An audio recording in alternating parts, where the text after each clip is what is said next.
Started off with a bit, now I got coin. I see where y'all going. Been poppin' since Web 1, hella hoes on Web 2. I was living a dream, now I'm on Web 3. And it is what it seems, topping the pyramid schemes, I'm telling you. I'll sell you a percentage on Nebula. Shout out to Vince, he'll set it up. Surfing on the web and I'm shooting at 3.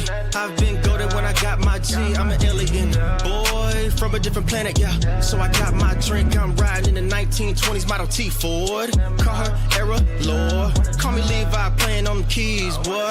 And I'm about to put my gloves on. If I said it, then I meant that. Yeah, I like that one, I'm about to get that. Crash that whip for the drumsticks, whiplash. I'm about to get them all. Are you with that? In a white boat, surrounded by blue. I want one, but I got a cop too. I wanna fly high in the sky, arms out wide, trying to soar from a bird's eye view. I'm on fire, Ricky, Bobby, cracking the pavement, Whitney, Bobby. I'm a Saki bomb, Hiroshima, Nagasaki. Bruce Wayne been a dog, and I keep it 101, cause I'm feeling kinda spotty. You sipping on some rock, and I'm sipping on octane. The only thing around my neck is the blockchain. Now I got coin. I see where y'all going. Been poppin' since Web 1, hella hoes on Web 2. I was living a dream, now I'm on Web 3. And it is what it seems, topping the pyramid schemes, I'm telling you. I'll sell you a percentage on Nebula. Shout out to Vince, he'll set it up. NFT, Twitter, blockchain. Seeing with the ghosts and we ballin' like LeBron James. Crypto. We can make a trade, get the memo. The field's not falling for the FOMO. Listening to Coffee with Captain. You know we worldwide, they loco. I ain't never gonna stop rapping. Orlando, yeah, we working magic. We rocking Ethereum NFTs. I just went and caught me a half base. Man, I gotta shout out Started the off with a bit. Now I got coin. I see where y'all going. Been poppin' since Web 1, hella hoes on Web 2. I was living a dream, now I'm on Web 3. And it is what it seems, topping the pyramid schemes, I'm telling you. I'll sell you a percentage on Nebula. Shout out to Vince, he'll set it up. Freaking the mood to choose one, but they got knowledge to move, son. I'm shocking in shades with my brother in suits. Yeah, them blues is coming. Even though it's hard to pick, eeny, miny, mo, soda on the mix, no biting lips, it's time to go. Index number 1, no thumbs up, you gotta scroll. Looking at the ghost in studio, it's time to go. Had a helmet on by myself until I met a mask that wanted to have a face off. So I had to bring my chainsaw, full tank of gas in the ride with my brakes off. I'm A1, but a different kind of steak sauce. GM, welcome to Coffee with Captain. I'm Cap. Happy Monday, everyone. Hope you all had a great weekend. Congratulations, all the España fans out there. Had a really enjoyable weekend all around. Got to visit my aunt. Had a nice dinner. I got some paella. So you're welcome, Spain fans. We opted for that over the Argentina steaks, and it proved to be a winner. So GG's. And don't be sad because it's over. Be happy that it happened. Also, I don't care if you're on Messi's the GOAT or the other side, Messi's not the GOAT. Man, I don't know how you can't get emotional over sport watching what probably most likely the final World Cup for the legend. And the game clearly means so much to him. At least it appears it means so much to him. But really, I'm sad because I didn't start diving in and really paying attention sooner. And such is life, though. Looking forward to the upcoming EPL season, upcoming La Liga season. Glad I early on selected Barcelona as one of my teams. So I've done well there. I jumped on the bandwagon before the bandwagon became cool. Now that they're they I don't know, 7, 8, 9 of them on the Spain national team, and we also get to continue the fun tomorrow. Actually, let me see if I got a picture. Debating, probably shouldn't share it yet because we've not reserved any handles. I'll say this: new show. One person out there knows the working title. I think we're sticking with it at this point. It's a banger. One person knows the title of the new show, new sports show kicking off tomorrow. Show episode 1 starts tomorrow, and excited. I'll do my job and register some handles and accounts and all the fun stuff, and then I'll share more details tomorrow. Looking like 10 a.m. Eastern time, 3 p.m. UK time. Little teaser there, but we'll be going live 10 a.m. Eastern on Tuesdays and Fridays, 2 times a week. We'll be probably saying too much, but we'll be going to live 2 times a week on Tuesdays and Fridays at 10 a.m. Eastern, right after the show. I will share, while I'm not going to share any details on that, I will share the results of our Coffee with Captain World Cup Bracket Challenge. Congratulations to JP Vamos. Does anyone know JP Vamos? Clearly a Spain fan. Well, I shouldn't say clearly. I take it a Spain fan with Vamos in the name, and picked Spain to win, and therefore did take down the Coffee with Captain World Cup Bracket Challenge. Finished number 1, wins Coffee with Captain Community Member of the Month, and 4 years of 4 years of glory, 4 years of bragging rights and pride until someone wins the next Coffee with Captain World Cup Bracket Challenge.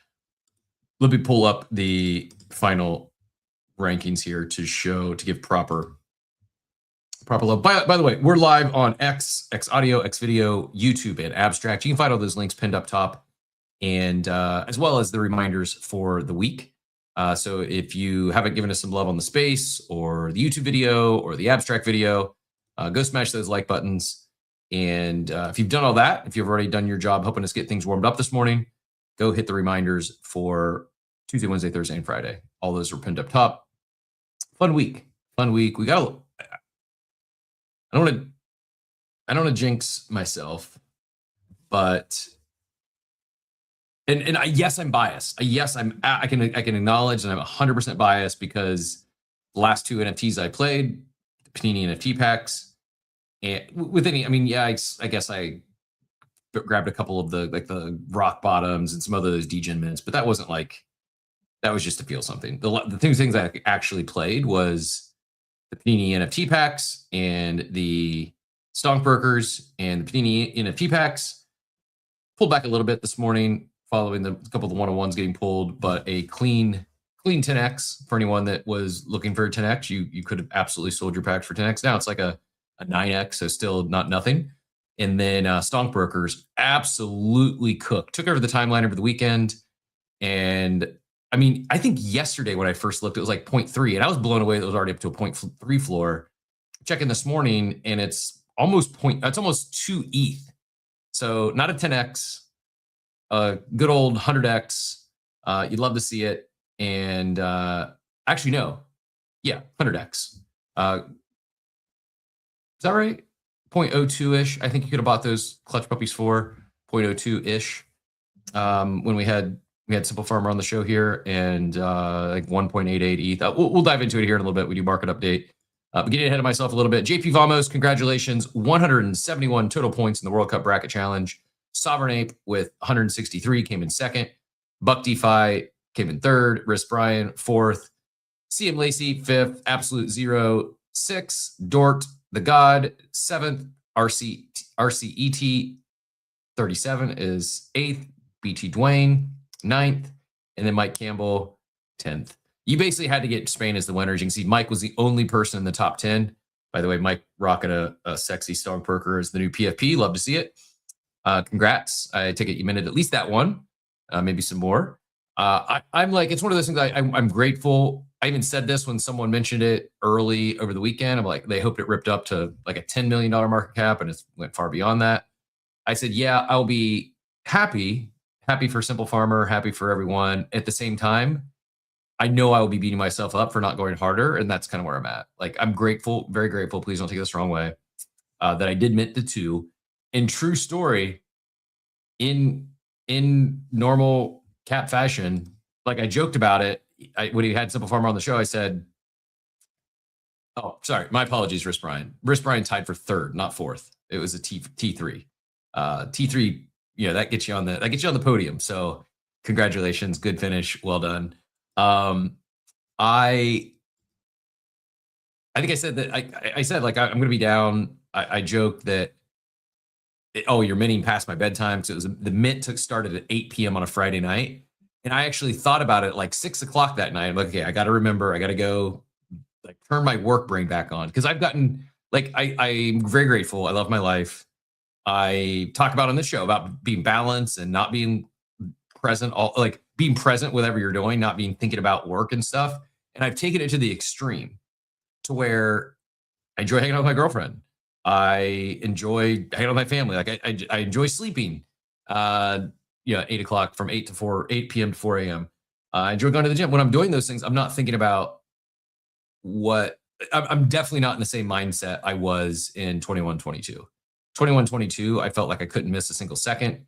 I'd spring up out of bed, rush to, what do I need to sell? What do I need to buy? And I'm just not in that mode anymore. And it's fine. It's okay if you are. I just am happy not having to be thinking about what buttons to click 24/7. Or before clicking buttons 24/7, it was, head down building startup businesses for like 20 years straight. And I just never had any days off. I just didn't. Like, you think I'm crazy because I, host this show 5 days a week, every weekday for 5+ years, holidays included. I did that for 2 decades, running businesses, employing upwards of 100 people.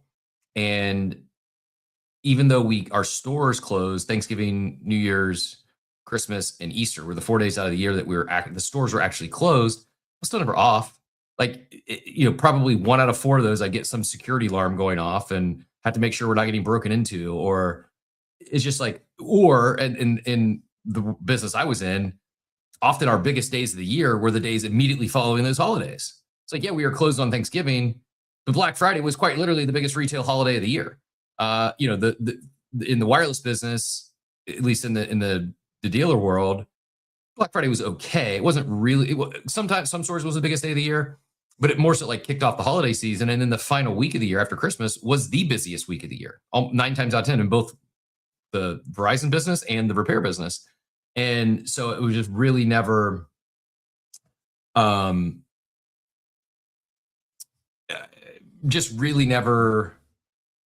never checked out. And I'm not complaining. Like, I'm, again, very grateful that I can do what I want to do when I want to do it now. But I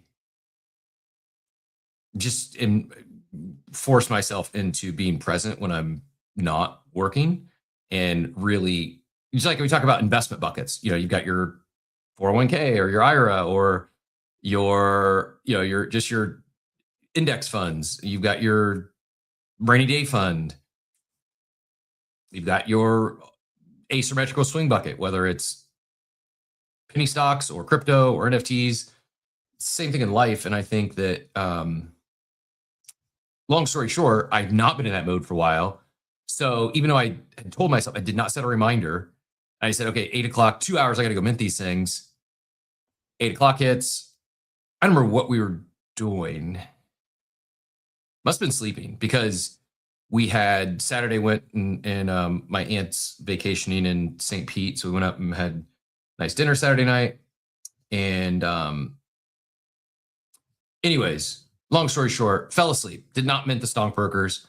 I woke up Saturday morning pissed, convinced myself I'd missed it. I'm like, God dang it. Go to the computer, and because of how the allow list was, you could only mint these if you burnt a clutch puppy. There was clutch puppy or the pup cups, and I was able to mint to Friday morning, like 4 a.m. Friday or Saturday morning, excuse me, and went. And I thought I had some in another wallet, couldn't find them. Maybe they're staked somewhere. I'm not even going to go check further, because I'm pretty sure I have like 2 or 3 more in a different wallet that I couldn't find at 4 a.m. Saturday. And I'm like, I'm going to go back and try to find these later. And then the thing was minted out. I'm like, okay, I'm not even looking now. I don't even want to know. And I should, because they've also ran up a little bit. Everything associated with Simple Farmers ran up following the cook. But even though I think I missed some, I'm not going to even care about it. I'm grateful that I was able to mint 2 at 4 a.m. instead of being shut out, because that's like $7,000, $8,000. Like, these things ripped up to almost a 2 ETH floor. Is that right? So 4 ETH, yeah, almost 7-8 grand. Crazy. And well, don't get me wrong. I'd take $1,000. I'd take $100 if I saw this on the sidewalk. I'm not gonna step over it. So I'm very grateful for the 7 grand. I think I'm more excited for the community that's really rolled with Simple Farmer since original Clutch Markets. Clutch Markets we might have been the first show they sponsored. Clutch Markets back in the day. We did Cap's Clutch Market parlay of the day. And so I always have just like anyone who supports the show, like it just carries nostalgia with me, and it holds a near and dear space in my heart. I know these aren't, I mean, in some cases, yes, like Doma is funded and Concordium is funded, but often it's startups that don't have multi-million-dollar marketing budgets that are supporting us, and it means a lot to me. It truly means a lot to myself, to Payne. We're very grateful for that, and so it is fine. It's fun to see Simple Farmer get a well-deserved cook, and not just him as a founder and a builder that's just nonstop shipping and I don't even say pivoting, because he's brought his community along with everything he's done, but experimenting on chain. I think that's the best way to sum it up. Is the guy is an experimenter. He experiments on chain. He's doing new stuff, and I think why this is such a cook is it is new. It's novel. We haven't seen this before, and I shared I'll drop it in the chat if you haven't seen it. Like, actually, I can just do the screen share. I shared my my dashboard. I've got just 2 of these StonkBrokers, and they're earning stock, like real stock. Nvidia, Amazon, Apple, I think are the 3 right now. And it's cool to see something new. And it's also like phase 1. He's building more with this. So it's going to be, because he's now captured some momentum. He's got the attention of the Robinhood chain team. I think there really could be something here. So GG's everyone who paid attention and took a shot.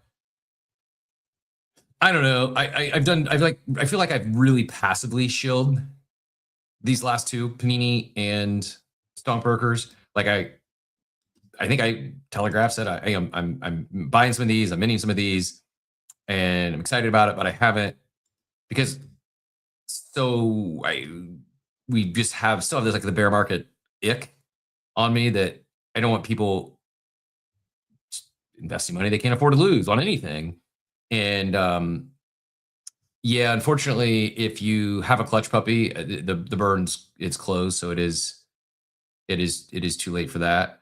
You know what? We should probably get Simple Farmer back on to, because I mean it's kind of complex. I think that's the other thing why it's a cook is it was we talked so much about so many of these Robinhood mints were just low effort copy pasta, or it was Robinhood punks or Robinhood apes or whatever the case may be, and it was just no effort, all low effort cash grabs. This was real high effort. Like, there's really novel stuff here. And does the floor price hold? I don't know, but it's captured attention because it's novel. It was a little complex.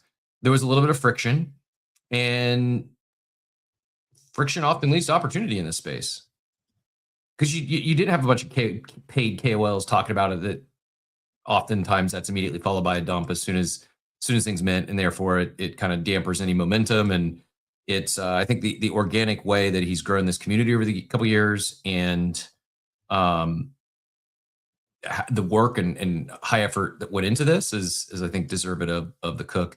Beazle, friend of the show, might actually be out there this morning. Most valuable NFTs in his portfolio, most valuable NFT in his portfolio, and a free mint he got yesterday. How do I explain this to the children? He shows his Bored Ape is valued at $16,000, 15.8, and then his StonkBroker collection is valued at $21,000, from free mint to 20K. Like, even if you missed it, like, don't be beating yourself up. Don't be down. I mean, if you heard us talk about it on the show and you still didn't take action, it's fine. It happens. I almost failed to mint it, and I hosted Simple Farmer and had him on the show and talked about how I want him to see him do well, and still fell asleep at 8 o'clock and almost missed the free mint. But 9 NFTs to turn into free mints. All you had to do is burn. And if you didn't have them, you could have bought them for $100 for the allow list. So you could have bought this for $900 and it turns into 21K in less than 48 hours. Just wild. And I think between Panini NFTs, like, we're not in a rip roaring raging bull.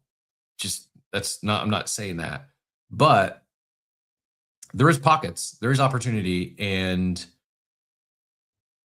there's been a lot of things we have missed here as well too, you know, from Cash Cat and the memes, and just not a place I really play that much. But I do think NFTs, especially those that are not just low effort AI slop or copy pasta mints, I think there's a lot of room to experiment on chain and actually do stuff with the tech that a lot of people just haven't. And I think we've only begun to scratch the surface what can be done with the tech. And can you build a legacy IP with it? Could you mint an NFT collection today and then grow that IP into something that has your plushies being distributed in Target? Can you run the pudgy? You could. It's years in the making. And I don't know as if there's conditions you can do that. Like there's mechanics, there's tactics, there's things you can do to attempt to do that. Some will. I still think we'll see IP that's not been launched yet will be launched on chain, they'll join the conversation with apes and pudgies and VFriends and Azuki. And whether it's a TCG or a VFriends, comic or a Klainos animated short, whatever the next one does, I think there is a path to doing that. Like you can leverage the brand ambassadors that exist here, but I think probably a much easier path for most is to experiment with the tech, to do novel things on chain that people haven't done yet. And as more people come on chain, and that's not going to be a massive onboarding like we had in 21, 22, but whether it's, Robinhood changed, you got to think they've certainly onboarded some people. Is it a 1% or less of their entire user base? Probably, but 1% is a good amount of their millions of customers is a good amount.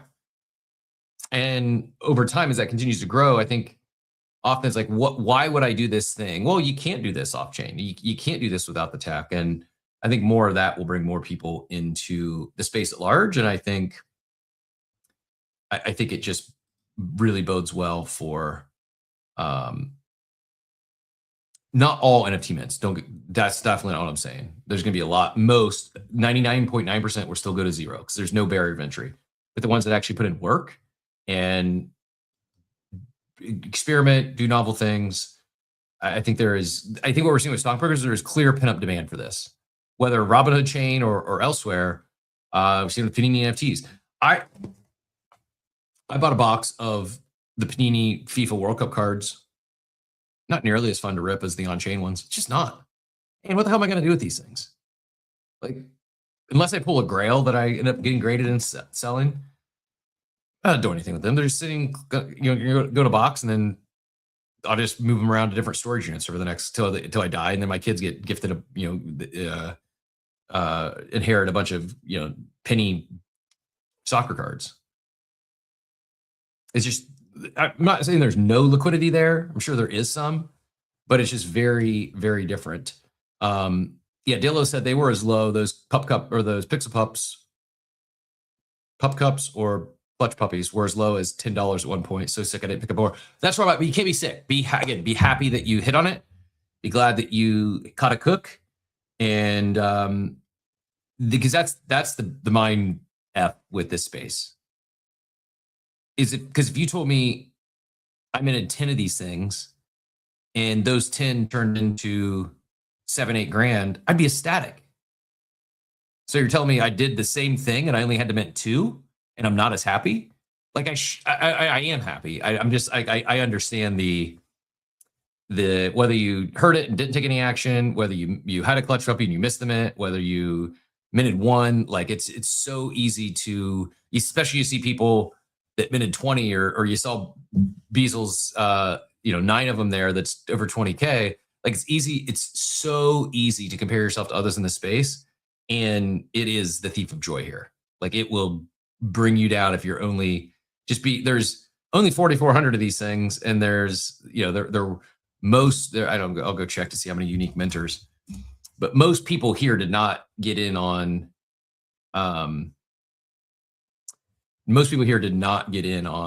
the StonkBrokers mint. So if you did it all, I think take the victory lap, be happy, and be ready for the next one. Eyes forward, they used to say. Eyes forward. I don't know. Hearing that X is a little different. Maybe that's the Android phone coming through. I don't know. It looks the same for me. There was no updates this morning, but hopefully no one's having any issues with X. I see Jesus just popped in. Jesus we were just talking StonkBrokers for the first 20 minutes, and Jesus, I think, hit a cook on that as well. Not sure how many you got, but love to see it. I know he was supporting, had a Simple Farmer on the show, and love to see the good folks win.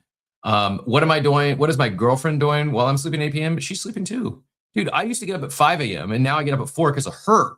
Not my choice, her choice. So I'm not I used to stay up till 9 p.m. Now I have to go to bed at 8 to wake up at 4.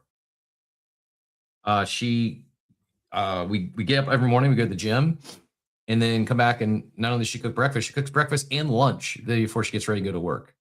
Like I sent I think some of you thought I was joking when I sent out the meme of like the short king showing his executive breadwinning wife, his NFTs, or in my case, I think I used it as me showing my after she had a productive way at work, showing her World Cup clips and memes.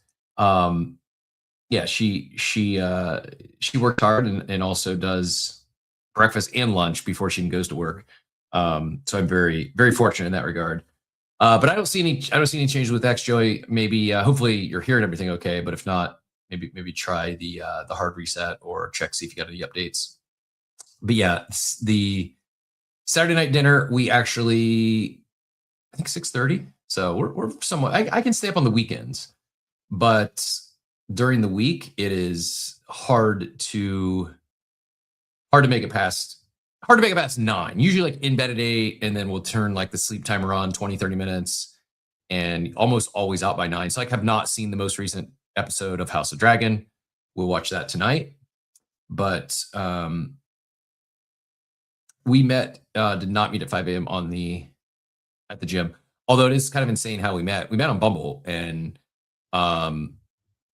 but somehow, like miraculously, because both of us were out of range. Like I wasn't swiping for Sarasota connections, and I don't think nor was she. But sometimes universe just works in weird ways. So I will. I'll take the dub. Take the victory lap. Also, I had no idea how passionate she was about the World Cup and soccer in general, and got to see that side of her. And she's pumped for the new show. She's pumped for the new sports show that starts tomorrow at 10 a.m. Eastern. But appreciate the GGs. And Joey says, X is working fine. There was just UI UX update for the Android folk. We're going to go to I saw Mike Campbell and Jesus both know a little bit about StonkBrokers. I think the guy might be catching up on some sleep, but I think TMA hit big on StonkBrokers. You're welcome to join the combo if you'd like. We will, I may ping him to see if he is up and wants to pop in. If not, we'll let things, he's got like 2 other, like a launch pad. He's launching some real stuff. We've got, so in 9 days, the Stonk launcher, fixed price bonding curve and custom launches July 29th. And they're hungry for a launch pad over there, seemingly. Like I haven't followed the meme launch pads too closely, but my understanding is like one already rugged, and I don't think there's a clear winner. I'm not saying it's going to be the Stonk launcher, but when you have a launch pad coming up that's got real momentum and a community going into it, I don't know. If I were a betting man, which I might be one I would put some chips on.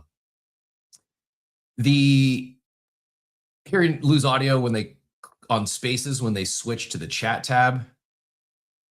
I think my settings are correct. Let me just double check, and then we'll get our guests in here. Yeah, my audio is fine on my end. So no idea what's going on with X this morning, but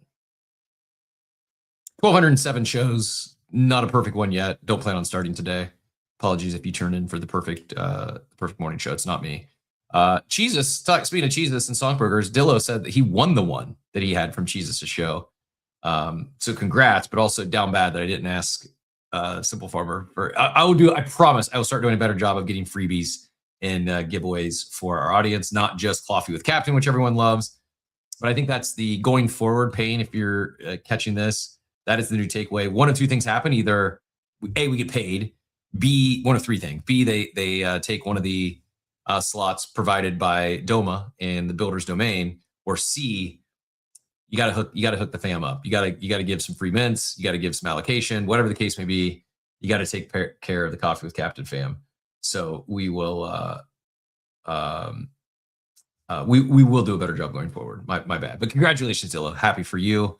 And I want to talk. We'll talk Tunes Mint, just Tunes Mint. I've seen it. It's on the OpenSea homepage. 5,000 items mini at 0.0093 today. MK. So we'll talk about it. I know nothing about it though. So if there's anything there beyond the art, to me it's like art played into memes, or like meme derivatives with their art. But that's all I know. So yeah, if there's anything you know about it, jump up. Looks like Telegram OGs start minting at noon today. Guaranteeds at 1, first come, first serve, then at 2:30. If it makes it there, limit 1 per wallet. But without further ado, let's go to Cheesus. They're calling him, he turns, I don't know. I was trying to think of it. He turns a water into wine type joke to say how you turning into your space into a free 2K for Dillo, but I don't got it this morning. I need more coffee. GM, sir. Generous GM, yeah. Oh yeah, there is an echo, but it's gone now. It's gone. Don't tell me we brought back the 5-second echo for guest speakers again. That was a frustrating couple weeks. Man, I tell you what, I cannot get a space. There's not one day where a space is fine. Every day it's either the stream, it doesn't matter. Something always messes up. It's what's his name? It's Nikita just effing with us. He's like, listen, we'll give you guys crypto Twitter back. Don't get ahead of yourselves. We're not giving you a fully functional spaces just yet. We know that's too important to crypto Twitter. He's like, so you can have crypto Twitter on your feeds, but you're gonna have to wait for an actual full functioning spaces that doesn't give you like. Probably the most frustrating thing about spaces is it's like a different curveball every week. There's not like, oh, it's this thing again. It's, in this case, it is the echo from guest speakers again. But anyways, yeah, you cooked on StonkBrokers, yeah? Yeah, man. We've had the privilege of getting a Simple Farmer on the show many times. And now my roadcaster's popping. Can you hear it? No, I can't hear it popping, but I did get some chat said you sound a little underwater, far away underwater. You sound okay. Like it's not awful. I can make out what you're saying. Unless chat tell me if it's really bad, let me know. But it just sounds a little muffled. But you're fine. Hold on. I fucking talk for 30 seconds. I'm gonna restart. While you talk, I'm gonna share Tusk, who was bull posting StonkBrokers days before Mint, leading up into Mint. This is incredible. This is rewards for just 2 days. Now, keep in mind, don't beat yourself up. You can see he's got 5, 6, 7, 28. Looks like 31 if my quick math is correct. So he has 31 of these things, and I can't see how many are leveled up to tier 1, tier 0, tier 3. But he's earned $2,600 in stock in the first 2 days between Nvidia, Apple, and Amazon. And I'll be fully transparent here. I don't fully understand the thing yet. I'm kind of kicking myself because I went and I didn't understand it at first. This is like Saturday morning after I minted a couple. I looked at it a little bit. I was like, you know what? And I again, kicking myself because I should have just fully maxed them all out to tier 3s from the jump. But I'm like, you know what? I'll go to the first tier. I'll activate the 2. It costs, I think, $100 in StonkBroker token to activate 2 of them at tier 1 or the first level, tier 0. And it probably would have cost like, I don't even know. Let's say $1,000 to activate them all to tier 3 to get the biggest multiplier for these rewards. Now, just the same amount that I activated them at for $100 for the 2 of them, I think it is now $900. So not only has the NFT went from the free / 0.02 to 2 nearly 2 ETH floor. When you anyone who activated them, you bought the StonkBroker token at the time was like $1 million market cap, and is ripped up to hit 15 million. I think it's pulled back to maybe like 13 now. But yeah, big dub on both the NFT and the underlying token. And the mechanics, it's fun. How they did it is great. Congratulations to Tusk. Congratulations to everyone else who's hit big on this. But is that enough air cover, Jesus? Are you back with us? It is a big dub. Let's check in with Mike. Mike Campbell rocking the StonkBroker PFP this morning. We'll check in with Mike, and then we'll come back to Jesus. Mike, GM, congrats. GM, thank you. This was probably the most frustrating experience and wonderful experience at the same time. Expand on that. To get this damn StonkBroker. Expand. Why was it frustrating? Well, first of all, I wasn't in the ecosystem to start with, so I'm one that had to get the StonkBroker coin to swap for the StonkBroker NFT. Okay. I was in the Discord. I was online with Simple Farmer and some others, asking questions. Okay, I don't have anything to burn. How do I do this, right? And I'm old, a little slow. Didn't go through a lot of this stuff with most of the people in the room, probably. And, before the mint even happened, Simple Farmer's like, well, I'll post a video on how to do it. And I said, cool, that's awesome. Well, that never happened because I know he's busy and he's a one-man show, essentially. And, he's flying all over the place and creating this amazing tech for all of us. So I was like, well, shit, all right. Then I'm on my phone trying to do it.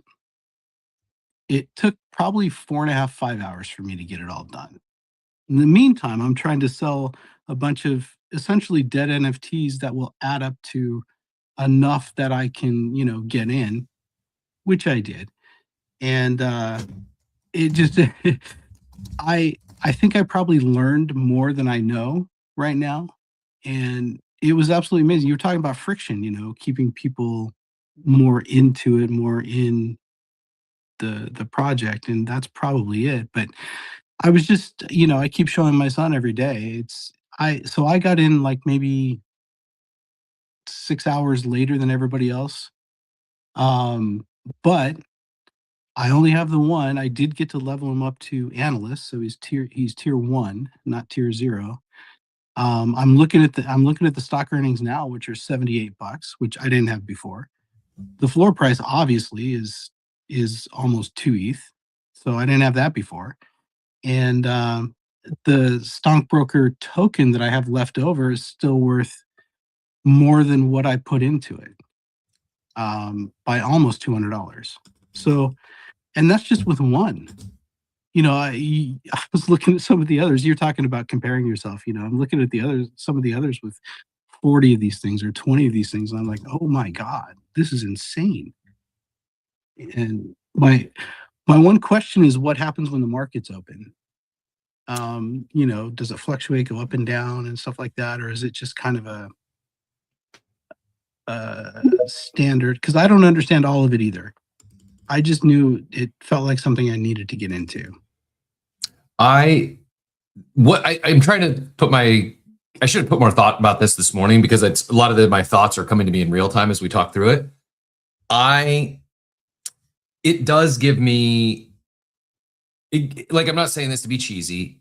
I'm not even gonna go there and say it gives me early Bored Ape Yacht Club vibes. It gives me 2021 vibes, where every day it felt like there was something new.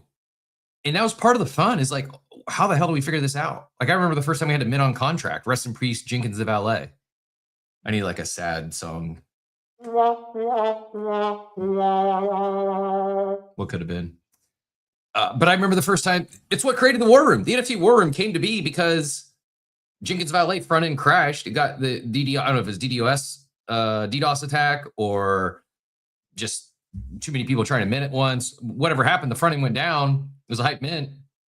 And collectively, like 20 of us all in the Discord taught each other how to mint on contract for the first time. I know today it's like, if you've minted on contract, it's no big deal. But the first time we ever did it, we're sending money off chain or over, on chain. Am I doing this right? Like that was part of the fun, was the experimentation, the learning new stuff. Like, is some of that technical knowledge anything we're ever going to use again in our lives? I don't know. Not some of it, not all of it, but some of it is. It gives you an edge. It gives you an edge the next time there's something. Cirrus had a great article this weekend on ADI Predict and how he was able to secure like $250,000 worth of World Cup tickets. And it was right out there in plain sight. All of us, maybe not all of us, could have done that. Anyone here, if you really wanted to, you could have went and got a World Cup ticket, if not multiples. Sometimes some of you could have just got by asking them. Like, and this isn't like, oh, look at me, because it's not like it's not a me thing. They had a lot of tickets, they had a lot of surplus. And I'll share Cirrus's article, I'll put it up top if you missed it. But the TLDR is, he saw something that's like,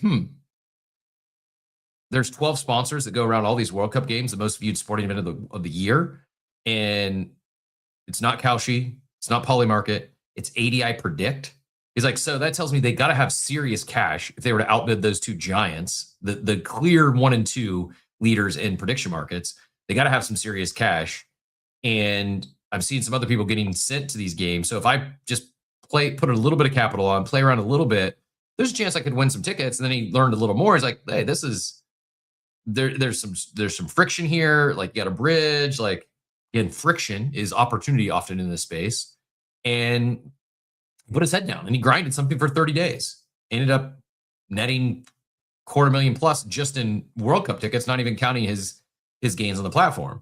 But basically, he discovered, hey, I can just trade delta neutral here, make sure I don't lose any money, and grind the leaderboard. And I'm going to win some tickets. Going to have a month to remember, and he did.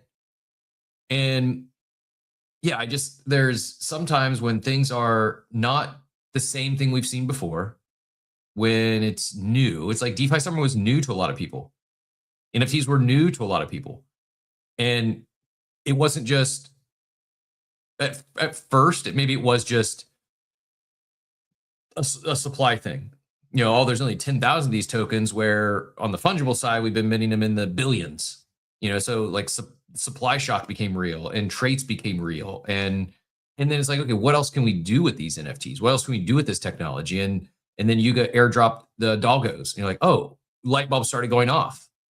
And then they airdrop ApeCoin. Like, oh, these things can be like an ongoing, they can't call it a dividend because that you couldn't do that. But now we're back full circle where we have NFTs that are quite literally yielding dividends of real stocks. Maybe nothing comes of it. Maybe this thing fizzles out and it traces back to zero and it just doesn't work. I don't know, but what I do know is right now it's the first. Don't put that on my back. I'm just trying to. You're right. I probably shouldn't, because I think I've been trying to downplay new opportunities. I don't want to see people going and getting burnt. But the reality is, these type of opportunities exist unlike any other industry in the world, and it's sometimes you got to in a non-raging bull, you got to look for it a little harder. You got to be a little more selective. But simply by paying attention and showing up, and then taking some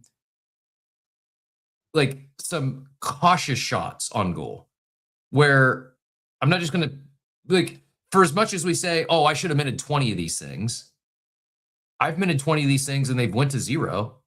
Like, there's just no guarantee, especially sometimes when it's new, it's novel, it's some experimenting. Sometimes it just doesn't click, and it can be the incredible technology. It can be an incredible team.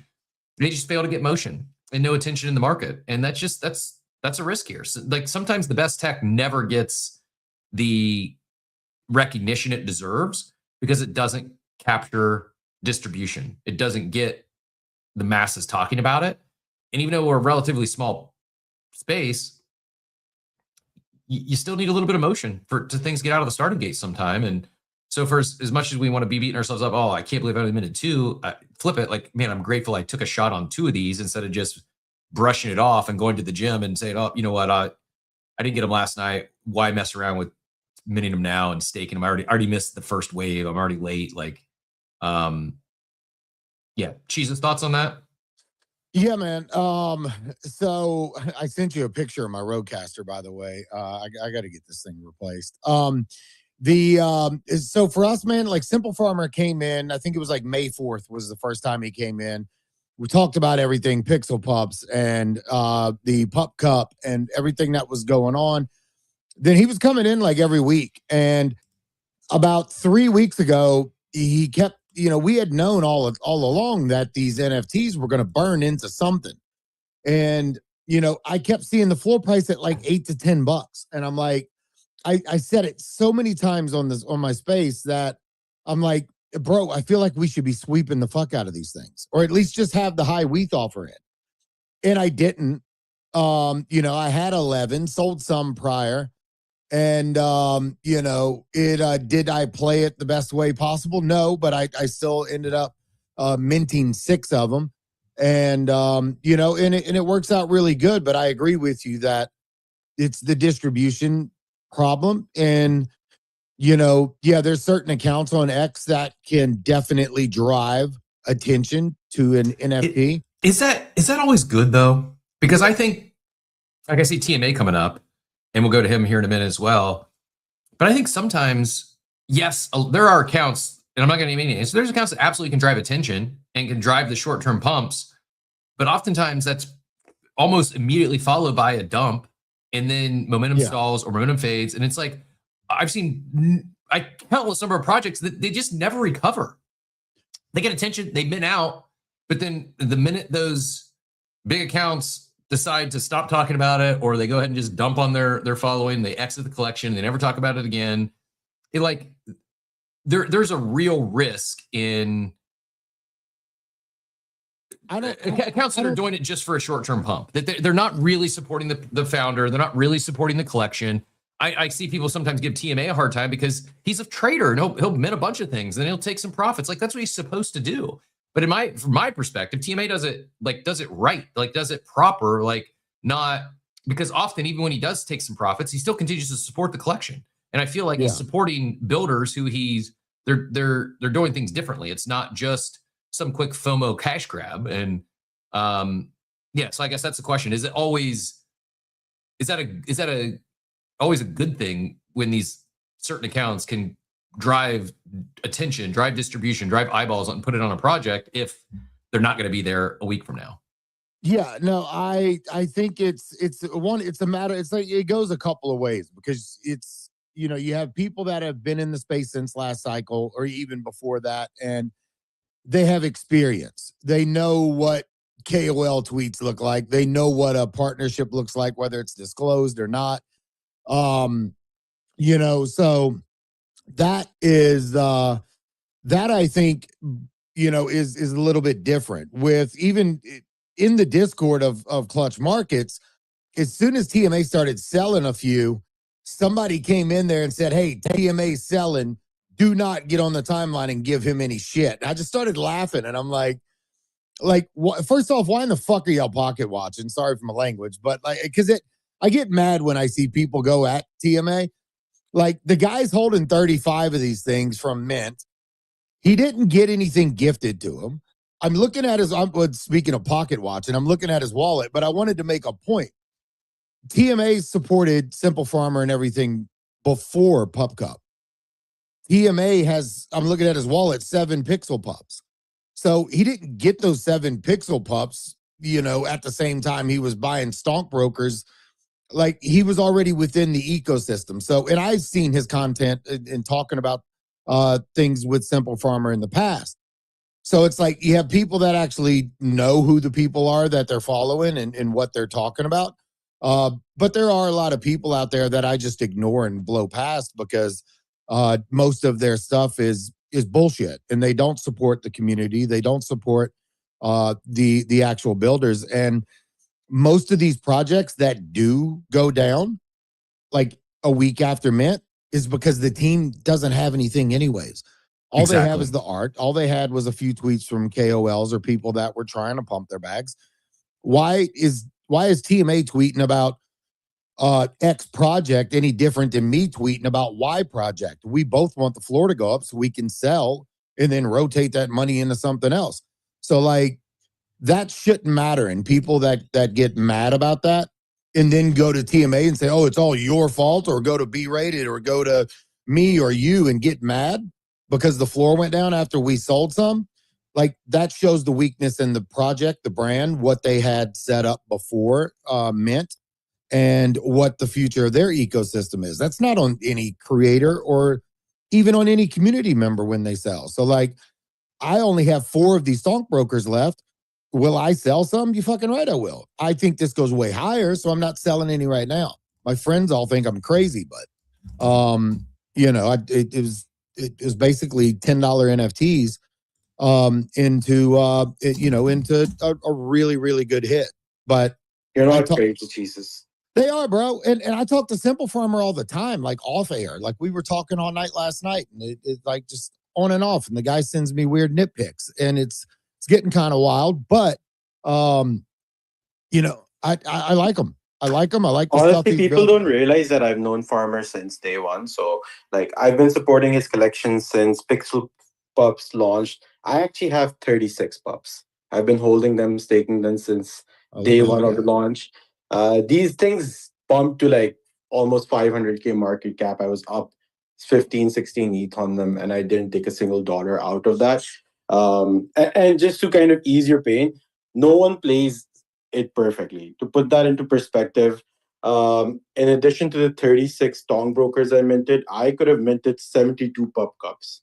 But I didn't mint, first of all of my pup cups in the first place, just because I wasn't into betting, and I didn't want to be betting throughout that FIFA tournament for that.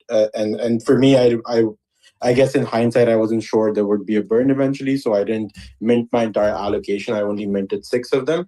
And then eventually I sold them for a profit because, well, I didn't know any better. I wasn't betting anyways, right? Like, so to put that into perspective, technically I could have ended up minting 72 of those pup cups and 36 from my Pixel Pup allocation. I would have had 108 of these. I would be up about $250,000 right now. But point being, like, it's just, you can't play it perfectly, right? Like, you can't play it perfectly. You can't know everything. But one thing I was certain on was that this guy is a fucking genius. Like he the way he delivers on the tech front, on the dev front, in a matter of freaking hours. Like entire teams of 4 or 5 people, I've seen devs take days to do something, which only takes him a couple of hours to execute, right? Like, so, and to say, I've actually gotten him gigs for a couple of different jobs. Alpha he's also going to be the dev for Blockies, actually. So point being, like, I trust this guy. I trust this guy from day one. I know him. I know how he operates. I know how he thinks. He's one of those very few people who is low-key a genius. Good thing he's not on the show, so I can say it, so he doesn't get an ego boost out of this. But I actually think he's doing an excellent job. He's hustling, man. And everyone had the opportunity to get in on this. It's just most people faded. I actually personally recommended him at least 20 to 30 creators who he literally DM'd every single one of them, offered them free pup cups. And I'm not joking, 80 to 90% of those people just ignored their DMs, right? Like, so it's crazy. It's crazy. And that circles back, the full circle back to your point, right? I feel like a lot of people just target me, or like maybe one or a few of the other people that are left off, because publicly, no other creator is actually trading right now. Right? Like you see people creating content about NFTs, but no one is trading. And if anyone is trading, they're never using public wallets because, well, you know how you get targeted for that. So I wanted to change up the norm. I know it's a pain in my ass to be dealing with that all the time, but I really don't care, because every once in a while when you have a play like this, people get reminded of, you know, like just believing in believers. Like, you know, it's not always going to pay off. I've literally had 5 figures in losses just supporting builders over the last few months, but it all pays off in the end, in my opinion. We got you. Oh, can you hear me okay? Yeah, we got you. I hit something off. Oh shit. There we go. Check. Can you hear me now? Yeah. I turned off the audio in my own audio in my headphones, and it just it was fine. No one else could tell but me, but it's just one of those things. Yeah. Anyways, well, I mean, like even one of my co-hosts, he's like, oh, he was afraid of the 10% fee. And he's like, he told me, he's like, in VC, he's like, I didn't mint because I didn't think it would gain traction because of the 10% fee. And there's other things out there, even index, that has less fees. So it's like, why would I go buy that when I can just get dividends dropped from holding index? And Simple Farmer even explained it to him. He's like, on the show, he's like, I like index. I hold index. But index drops RWAs. They drop, tokenized shares back like every 15 minutes. With StonkBrokers, you get it every 4 minutes and 20 seconds. So like last night, even when I was sleeping, I only have mine opened up at the base level. And I still made like $87 while I was sleeping last night. It's crazy. It's nuts. Yeah. And then you see some of these other guys that are theirs are activated, and bro, in 2 days they've made like $3,000-$4,000. Incredible. It's insane. So here, phase 1, we're live. Phase Yep. 2 is the launch pad. Phase 3 is the VDEX, and then phase 4 is options. In the first 44 hours, there's been 83,000 of Anvil AMM fees, 265 clock in, 68,000 in stock tokens into activated broker wallets. Love to see it. I also think, okay, so what I know, Jesus, you said you think it's got room to run. Well, I'm not even thinking about selling the 2 I have.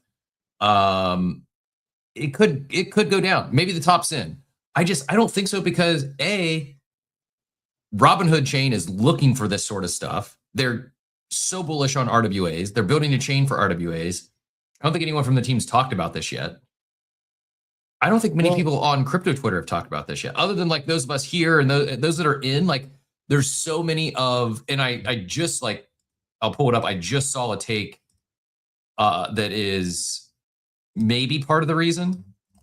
Let me see if I can pull it up here on screen, because I hadn't thought of this, but very well could be part of the reason. Like, you haven't seen some of the other, it hasn't like went wide on crypto Twitter yet, despite it's like not just the cook of the year on the Robinhood chain for NFTs. I mean, I think it's like the cook of the year period for NFTs of 2026, to go from free to 0.02 to almost 2 ETH over a weekend, to see something go from 0.3 yesterday to 1.8 this morning. It's been a while since we've seen a cook like that on the NFT side. Chris just had this to say, and maybe he's right. I see why StonkBrokers is being pushed less by folks. I think I see people saying a launchpad is being built. The cabal is pushing the Pawns launchpad. LOL. Seems like the NFT crews and the old guard are involved on StonkBrokers. Is going to be interesting. So there, as I mentioned earlier, there's not really a winner yet on the launchpad game on Robinhood chain. There's a few competing ones that are launching, and some of those KOLs are probably part of that KOL campaign, whether it's Pawns or other ones, and therefore whether they're excluded of talking about other projects that compete because of their whatever agreements they've entered into, or they're just loyal like that. I'm not hating on that. Like, I respect, but as we talked about earlier, like, distribution is powerful, and while it's cooked, it seems to me like it's kind of a slow cook. Like, and I know that's crazy to say as fast as it's ripped up, but yeah, it's not the pump, like it's not a manufactured pump like we often see on some of these, that if there was something to go from 0 to 1.8, there's usually some manufacturing done there, coordinated pumps going on. I don't think this is coordinated at all, other than just like the playbook you should be running as a founder. You do your rounds on social media, you get on shows like ours, like on Jesus, you talk, make sure you got guys like TMA in your corner, and just like doing the organic grassroots style of launch marketing. I don't think he's in group chats with hundreds of people like TMA that are manufacturing, floor sweeps and just make number go up and dump on their followers. I don't see that at all. Well, I'm gonna tell you. So I'm in a chat with Zach Brenner. TMA's in there. There's a lot of people in this chat, and Simple Farmer's in there. We've been talking about Pup Cup. Well, Zach goes and buys the token. He doesn't even realize there's NFTs with RWAs and all these things tied. Like, you can go through my comments on one of my posts, and he's like learning all this in real time. And he's like, well, is this a 404? Like, where are the NFTs if they're not in my wallet? And we're breaking all this down. And the guy bought like 12 million token, and we're like, no, bro, you have them. You just need to go exchange the token out of the LP. So like you're seeing people that are buying just the token. They have no idea there's an NFT with RWAs. Then you have the NFT side of people that hold the NFT and they understand the ecosystem. So I think trying to bridge the gap, which you really don't need to. That's good. We have just token traders. It's good that there's NFT people. There's kind of a diverse community, but a lot of people don't realize this. And the biggest thing, and this is the narrative that a lot of people aren't pushing. StonkBrokers was and is, to my knowledge, the only brand or product to come off of the test net for Robinhood. And Arbitrum put together like the very first test net for Robinhood early in the year. StonkBrokers was the highlighted one. Adam Fern, which I think he's been here on the show. Mm-hmm. Adam Fern, he's the head of product and DeFi at Robinhood. He was literally just talking about StonkBrokers at one of their last events in New York, showcasing it. So like a lot of people don't realize this. And I think if there is interaction or if something does come of it, this is the perfect product for Robinhood. That's why I think this goes way, way higher. It just, it's just going to take a little bit of time. And when people realize that, that's why Cash Cat ran, because Cash Cat was apparently like something early on with Robinhood. I don't even know the narrative. I never jumped in the coin. And but that's where people they hook onto those little narratives, and this one has it, man. So I think it's a massive cook. I'm not gonna name who, and I'm gonna go to TMA next. Oh, we lost TMA. Never mind. Unless you want to get back in here, throw a request, and we'll get you right back up.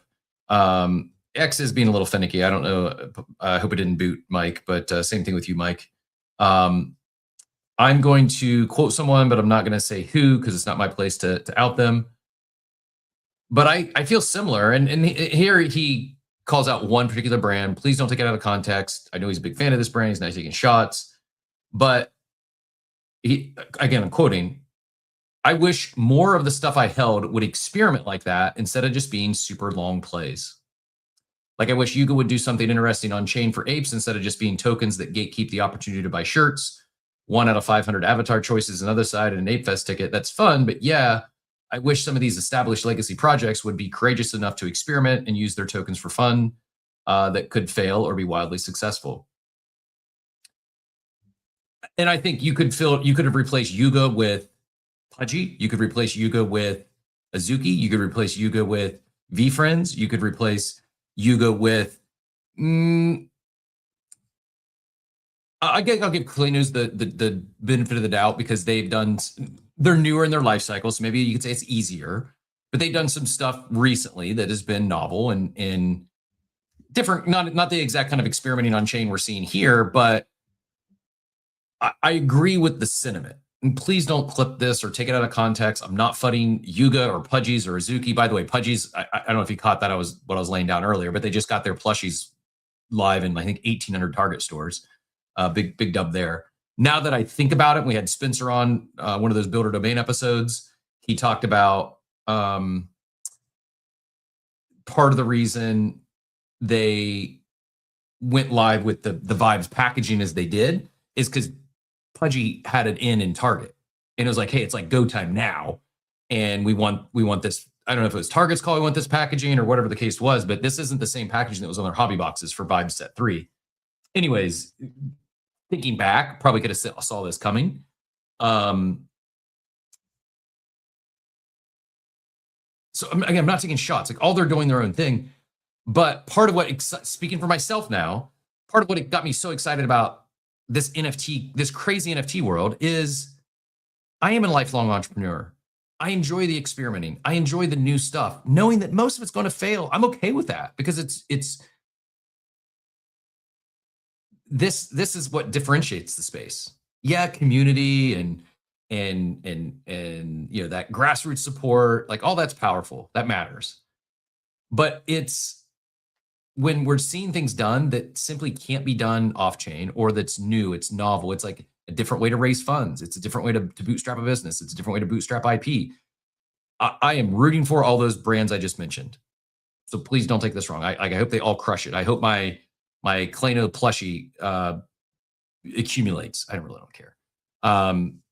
You know, I hope everything. I hope everyone crushes it. I hope the TCGs crush it. I hope they all hit. And in 10 years from now, they are all household brands. But for that to happen, you're talking about a decade of time. I like the active participation.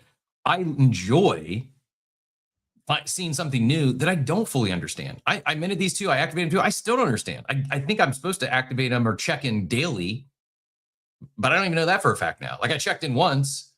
I don't fully understand that what I'm supposed to be doing with these things, but I'm okay figuring it out as I go. I'm okay aping first and asking questions later, as they used to say. And the space at large, especially the established brands, I feel have gotten away from the, hey, let's ship something, and it may be a little complex. It may be new. They may not have all the answers. They may have to, like, thanks for the infographic. This is awesome. ETH Finance, Orbiter, but it's pretty freaking complex. Like, it's an infographic that I've looked at a few times and I still don't know what it means. You know, I'm not going to read through the whole thing in detail. I pinned it up top if you want to take a look for yourself. But, you know, all sources of fees for stock token rewards, annual AMM swap fees, NFT to token, cost to swap, 10% to swap any NFT to tokens, 15% to pick out a specific NFT, 70% of all NFT to token and token to NFT fees. So you've got fees from that. You've got 3.3% royalties on the NFTs.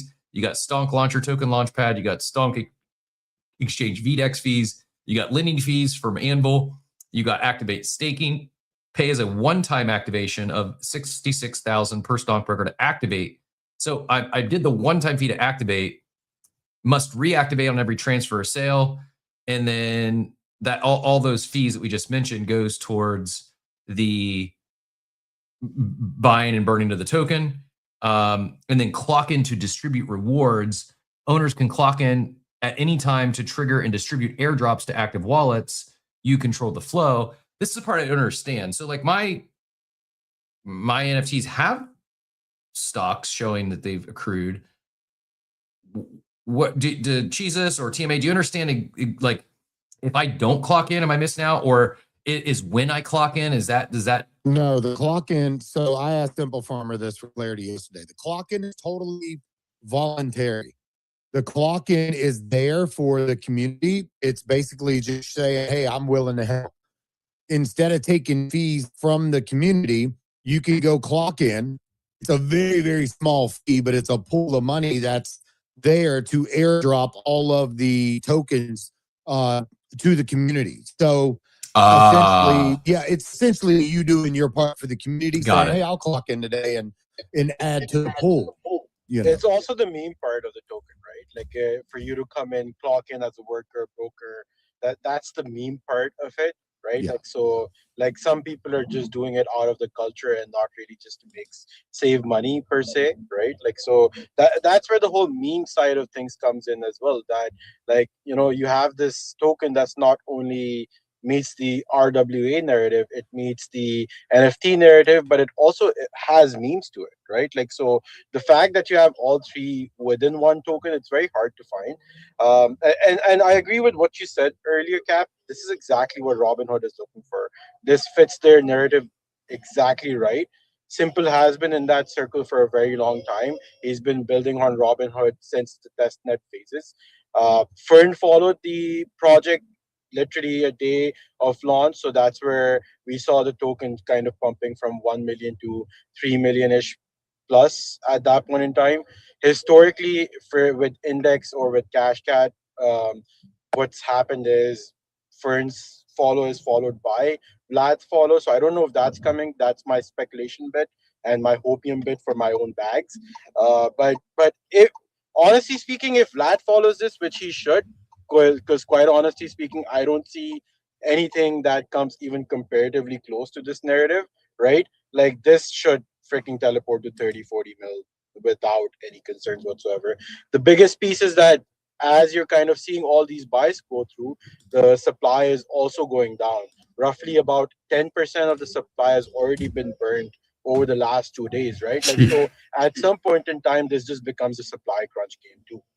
Yeah. Super deflationary. When Vlad followed index cap, that's when index went from it was low. It was like, I think sub 10 mil.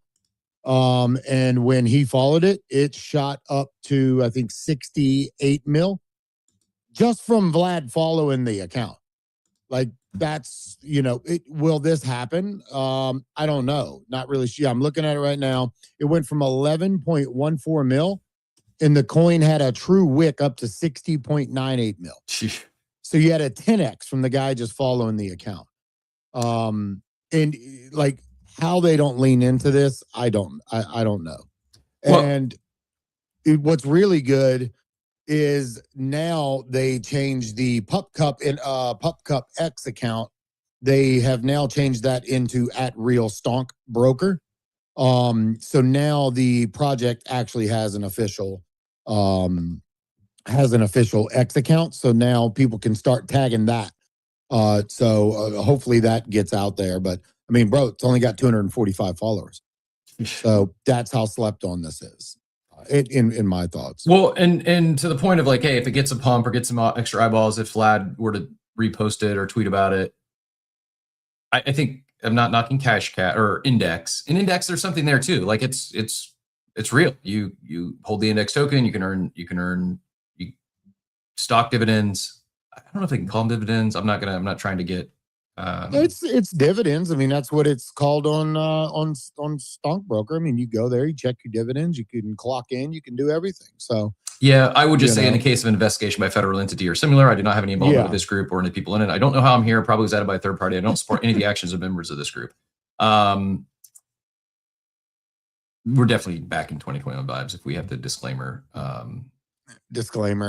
I'm just talking about what we're seeing on the timeline. That's all. But it's very simple, man. If you want to move these off of your NFT, you just hit move. Your wallet, your EVM is there. You can go to Uniswap. You can even sell them on OpenSea. I've seen somebody say.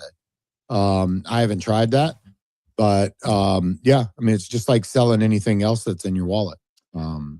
I am excited for the community. Excited for experimenting on chain. I do hope we see more shots on goal, pun intended, from the established brands, and I understand it's much more difficult for them because the expectations are much higher. It's like there's probably a resistance to take shots on goal and have a miss, and people get upset. But I don't know. I feel as if people are past that. Like for a while, it was like, oh, every announcement would pump a floor price. Then it got to every announcement would crash a floor price because everyone's expectations were just out of whack. I feel like now we're finally getting close to a point where we're okay with these brands just doing things like without expecting a home run every time. And hey, maybe 1 out of 100 they hit a home run, but yeah, more of this. I'm here for it. Before I let you guys get out of here, the floor 1.86 up 169% in the day on serious volume, like 168 ETH volume in just the last 24 hours, 217. That's $400,000 of volume since these things listed, and only 2% listed. Pretty impressive. But my question for both of you before I move too far on, because I am truly curious both of your feedback on this, and if you don't have an opinion, that's also fine. But what do either of you know about Just Tunes? All I know is it mints today. All I know is I've seen the art. Supply is 5,000. Mint price is $17. Minting on Ethereum. B-rated says it's one of the most anticipated mints of 2026. Supply looks good. So does the MP. Community already seems to have formed before the mint, which is always a great sign. I'd be excited to see where it goes. Wishing the team nothing but best. My biggest question is it just the art? Have we seen anything else from the team? Is there anything remotely close to what StonkBrokers has built, or is it just, are we here for the art and the vibes? Cheese's thoughts? You're here for the art and the vibes. Art and vibes. Okay. Bro, ever since I seen these things, and no knock to the artist or whoever is behind this, I just seen art gobblers as well. Dude, I saw the same thing. I see the same thing when I look at what these. the fuck is this? I wasn't gonna go I'll there. give him credit. I'll give him credit where it's due. He is again a one-man team. He's alone. There's no one else on that team. He's doing everything by himself, marketing, collabs, literally everything. He's been very honest from the upfront that his art is AI touched, right? Like, so it's nothing like he's hiding things. Mint price is reasonable in my opinion. Supply is reasonable. I think what he did is he did an excellent job of just posting memes and catching attention. I think the last time I saw something like this was Steady Teddy. Right, like at that point in time, they did an excellent job at just engaging CT, doing an excellent job with posting memes, actively responding to the right accounts to get the right focus. Like, so I think that's exactly what he did, and that's why it's hype, right? Like, it's more so art, meme vibes. That's more so the. So I feel like that's also good in my opinion because you need mints like those. You need mints where people will walk in with no expectation on the tech front or utility front and just say, hey, we're just vibing and minting for the memes and for collecting art, right? Like, so I feel like there is a market for that. I personally will be minting. I think it will be profitable today, in my opinion, at least. Whether I don't think it's going to do a StonkBroker run, obviously, because that narrative is completely different. It's not even comparing apples to apples at this point in time. Yeah, well said. And I'm not knocking it. It's perfectly fine just to do art and vibe mints. There's very different. And even Diego said, hey, it could be a nice flip. They've got momentum. They've got memes. Like, this stuff still works. It still resonates. Bro, I need a Funkari.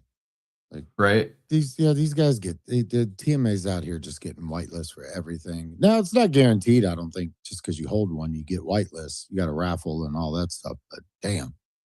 Well, Jesus, we gave away full allocations to 37 projects in the last month and a half. Wow. So, and whenever we get allocation, we get anywhere from 50 allocation and above. So the chances of you hitting a whitelist are pretty good. I have holders who in a month hit anywhere between 40 to 50 whitelists on average. And that's not even boosting numbers. You can go and check AlphaBot. Everything is public. In the past, I want to say 7 months, we've run upwards of 5,000 raffles, individual raffles, right? And this doesn't even include investment opportunities, whitelist, airdrops that we secure for our holders. We've had 4 airdrops in the last 6 months now. And given they're not huge airdrops, but even 100, 150 bucks in my holder's pocket for them doing absolutely nothing, it just kind of helps. But yeah, like, we do everything from NFTs to meme coins to stock trading to sports betting to leverage trading to macro trading, like, spot trading, majors. We do literally everything and anything in that group. Incredible. That hearing the number of allow lists you've got in the last, like, that gives me 2021 vibes. Is this, like, can you tell us about your team? Who's all, like, do you have a collabs manager? I'd imagine at just that volume, or are you doing, like, what does your team look like that's helping secure all this for your community? Yeah, so we have a team of about 7 collab managers right now. They're absolutely amazing. One of the best team in the space. I can literally say that without any doubts. We have a core team member who manages about 6 collab managers under my team. Pretty much every single collab manager is, I want to say, the top 20 in this space. So chances of us hitting a whitelist is 90 to 95%, even higher in certain cases. And if we don't hit those, then what we've done is we've created a collab network. So if you are someone who wants to bring Funkari a whitelist, you can come in, connect us to the holder or to the community, to the team, and you can keep a whitelist for yourself and give the rest to we keep the rest for our holders, right? Like, so that way we've kind of created this organic community around us that goes beyond just our 6 or 7 collab managers. We now have a scout team of upwards of 50 people who literally all they do is just hunt for opportunities that my team can't hunt. So even if by any chance we miss something, we get it through that cracks then. Amazing, man. Well, really, really well done. It's inspiring, it's impressive. And speaking of things that ripped up to around a 2 ETH floor price, Funkari is no exception. 2.29 now, up 30% on the day, on 7/8 of volume just in the last 24 hours, 402 in total. And then the thing that jumps out to me, I don't know if I've ever seen this. It's a small supply, only 200, with 199 unique owners. Like, I got to imagine some of those just like, is there probably benefits for allow list to have, if you have two, you got them in two separate wallets, I'm guessing, or is it truly? Yeah, so the real owner count is actually 194 right which now. is still insanely impressive. Yeah, and it was actually 198 up until yesterday, until one of my holders decided to sweep 4 of them at the same time. And that's not even money he put out of his pocket. That's literally profits from trading Funkari. He's an OG holder who's made 5 figures just from trading Funkari and has bought 5 Funkari on top of that. Incredible, man. Well, not to put you on the spot, but long overdue. We should have done this a while ago. But I would love to have you on for like an actual proper sit down interview at some point here in the near future and just dive deep on Funkari and all that you're building there. It's I'm not downplaying it at all. It's insanely impressive. But when I say it gives me 2021 vibes, there was like, I think of like yesteryear, and there was, I want to say dozens of Discords that were maybe not as good, not having the same results, but similar. I mean, we still do get perks and LLS and opportunities but nothing like, we don't have any cloud managers, nothing like this at scale. And this is, to even hear the numbers you're doing, it's like, if you don't think there's opportunity in this space today, if you think you've missed it all, like there's evidence that there's absolutely stuff still happening, absolutely still cooks, and opportunities out there if you're paying attention, if you're active. Love to hear it. And TMA. What I'll say is, and I say this in the nicest way possible, even though it's not the nicest thing to say, you literally have to be retarded for you to be sitting inside Funkari and not making money. Quite literally, you have to be retarded for you to be sitting and not making money. There's so many opportunities in this space, to the point where I miss many of them. Mm-hmm. Many of them. Cashcat was called in the group. Index was called in the group. Point being, I miss so many of these cooks. And it's not just limited to Funkari. I think it goes even beyond that. There's just a lot of opportunities right now. I just think people just don't spend enough time or find the right groups to, be in. But I'd be happily come on another one of these spaces, because I feel like I can literally talk for hours about Funkari. It just is so complex of an operation, even though it looks so seamless. Like it took 4 years for me to be where we are today, and I'm incredibly proud of it, to be very honest with you. It's awesome, man. You should be proud. And let's do it.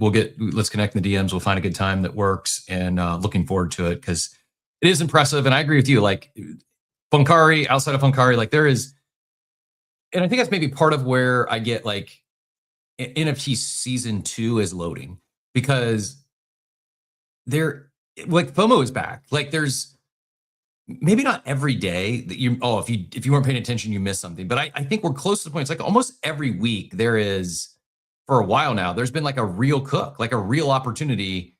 And sometimes it's like, hey, it's a $17 mint. You might be able to flip it for $100. It's a nice dub. Every once in a while we get something that's like a StonkBrokers that rips up, from nearly free to 2 ETH. That's not going to happen every week, but I feel like there's really, nothing's ever going to be on par with 21, 22 again. Like I just don't see that happening. It was just a perfect storm of many things aligning all at once. But I do think the opportunities that NFTs opened up and this experimenting on chain. Also, I do want to go back. Quote was followed up. Want to give credit where it's due. And because we use Yuga as an example, also going to use the example of something they did that leans into this is recently with those Coda Fidgetals. Yeah, everyone that minted a Fidgetal RWA they could redeem for a plushie. We'll go this way. Redeem for a plushie. Not that the claim is the Coda, but you got a Pokemon pack. Like, and they made it, that's innovative. Who else has done that, right? It was something. It was an opportunity to get the Board of Yakum community a nice perk utility. Some people rip cards that were $600, $700, $800. It was a $25 pack, and got a lot of new accounts created on Fidgetals. Like, so I think it's twofold. One, it's experimenting on chain, and more cross-community collaboration, not just from the Funkaris of the world, not just for the organizations that are like that's their core, what they're built around. They've got a team, but like, why can't we have a Pudgy Penguin and Bored Ape Yacht Club collaboration? Why can't we have a Klanos and Azuki collaboration? Klanos just did a collaboration with oh geez, this is bad. PVC. Yes, Good Vibes Club. Thank you very much. Coming out today, by the way. Can you expand on that? And then I saw you had your hand up too. So maybe what is coming out today? And then take whichever direction you like. Called Pin Drop. It also loops in like collector experience, but it loops in the ability of like quote unquote like slot machine would have felt like Andrew, as well. So it's a bit of both. Andrew, I'm gonna run just do a quick refill. So finish your thought, and then if I'm not back, you got the co-host mic for you guys like can 60 hear me, seconds. right? Yeah, we got you loud and clear. Okay, yeah. So Pin Drop is kind of like a collector experience where you're collecting sets, collecting pins for XYZ rewards. It also feels like a little bit of like a casino experience, which I personally enjoy. The colors, the flash, all that sort of thing. But it is built around obviously our products when it comes to our characters. We kind of put the characters into the game, and obviously there's sets, there's things to collect. I won't leak a ton of the concepts and the mechanics we put behind the actual game itself. But it's super fun. It's going out probably in the next couple hours. We pretty much teased it on the on Friday, but you'll see guys will see that pretty shortly, pretty soon. I did want to turn back to TMA though and Funkari. Obviously, Funkari holder here bought one TMA last week. Tweeted this morning, already up whatever it is, 2 ETH to 2.3 ETH. It's funny because like I made the money back of what I bought the thing for from the cook though this weekend on the Saturday trade, and then the yesterday trade from 7.6 to 12, and then the one from 1 to 5. So like that happened twice, and kind of like already kind of paid for the Funkari. Plus the thing was already kind of up in price, and it took maybe a week to get it done. I think it just comes down to information arbitrage is really kind of like what it is. I was telling the guys over the weekend, like, you guys have too many friends that do too much of the same thing. Find friends, make friends, find new people that do different things than what you do every day. Otherwise, the information you're getting is just completely all the fucking same. I think it's definitely to their detriment, to be honest. And one thing I will say too, I've been involved kind of more so in the trading game the past few months, and I will say, like, just kind of a side thing, just because of a fun thing, the market's been back and all that stuff. There are more better traders in crypto than there are good creators. Ooh, that's an interesting but probably accurate take. And I got to give you credit too, Andrew, because I think you've been beating you're not like I'm saying NFT season 2 is loading. You've been like beating this is a bull market. We're back. Like you've been beating that drum maybe as loud or earlier than anyone else. So giving credit where it's due there. And dare I say, I'm even going to quote another one of those known accounts here on X. Even Kook says, dare I say it, but there's a real NFT season happening right now. The bull market is going to get very interesting. Keep an open mind. I don't agree with everything Kook says, just for the record, but he's been right about things in the past, and we are aligned on this one. I think NFT season is back. It's just going to be it's season 2, which is going to be very different than season 1. Still going to be good. Still going to be opportunities. It's just you're not going to be able to throw spaghetti at the wall and expect it to stick. You're going to have to be selective and look for high effort stuff. Sometimes high effort is just good art with quality vibes and a team that's not just the team of 10 shill accounts that are in a group chat together, and they're going to go buy a bunch of the supply and dump it as soon as they get a short pump.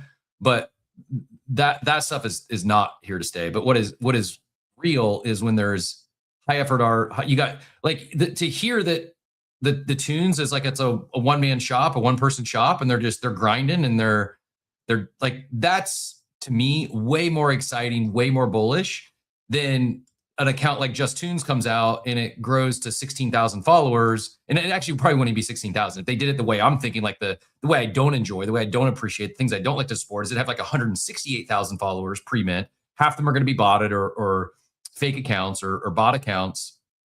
And you have 10, have a big KOL campaign, probably not disclosed, and the floor price would rip. but then you just, you know what the motives is, you know what the plans is. Oftentimes you get an artist, a small team, an artist and a dev.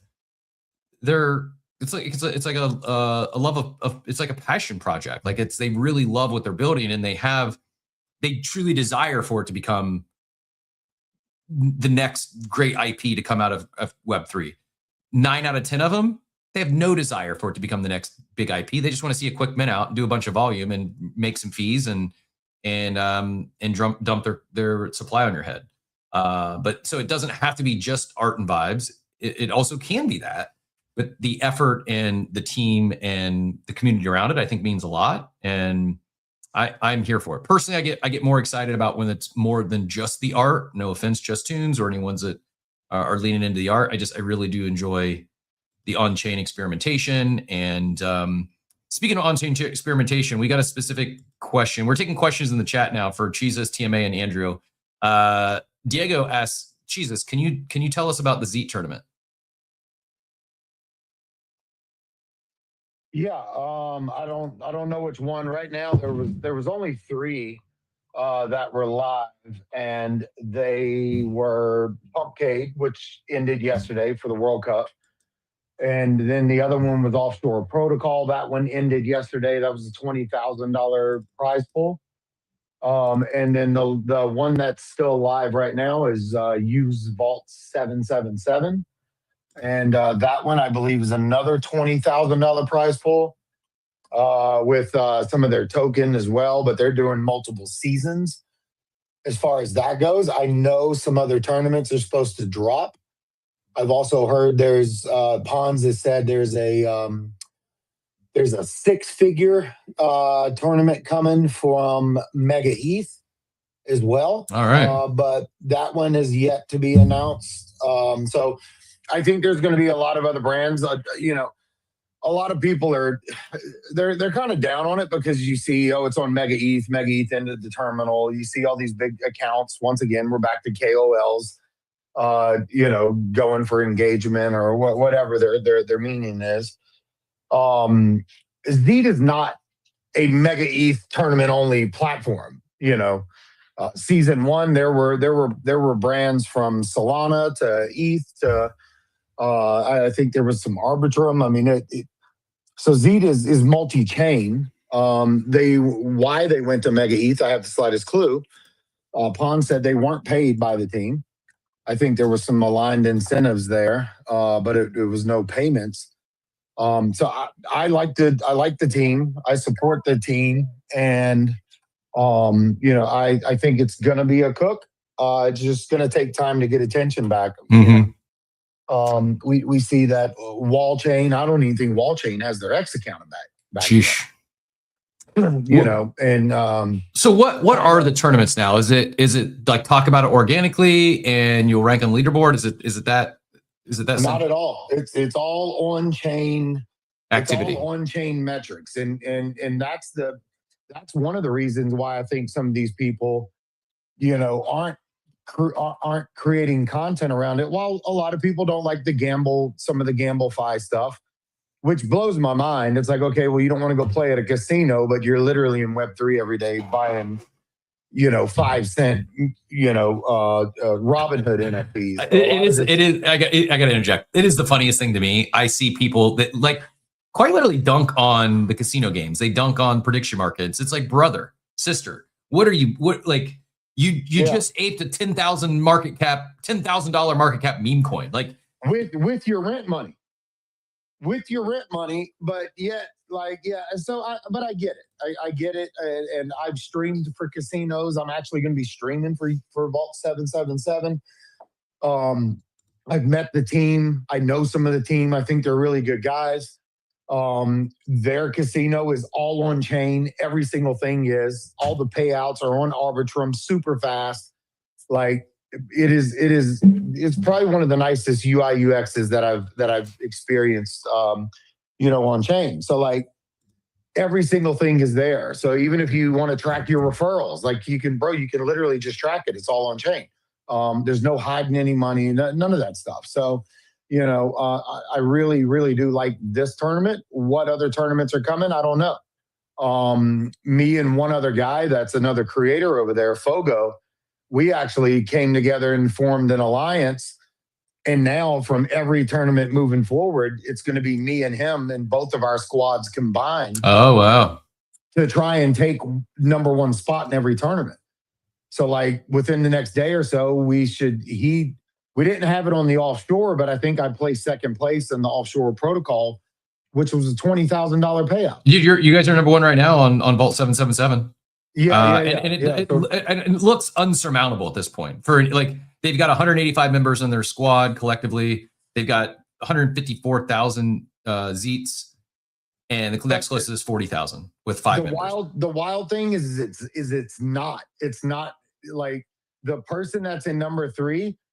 I spoke to the guy, and he literally just spun like $500 worth of volume and was able to move up the leaderboard. Like, so, but he doesn't even have a creator card or a squad or anything, so he wouldn't earn any money anyways. So it's all about what you want to do. Say there's a brand like, a TCG brand that comes. I'm not saying BZ's coming on Zeet, but because they don't need it, they have big enough mind share, they have big enough market. Not to downplay it, but is it as simple as like the TLDR is Zeet went from an InfoFly platform to a third-party loyalty rewards program. Like they're basically running the loyalty rewards program for Vault 777. Like if you want to rank on this leaderboard for the Zeet leaderboard, you have to have on-chain volume. Like you just like that's their, instead of having an internal rewards program, they're working with someone like Zeet who's got a more complex, more thought out. You can build the squads, the teams, and they don't have to do that. So for a startup brand, not just startup ones, but it just makes sense to have not only provably fair games on chain and fully transparent, but to also have because it's on chain, you can do stuff like this. You can have a third party loyalty rewards program, and gets me excited.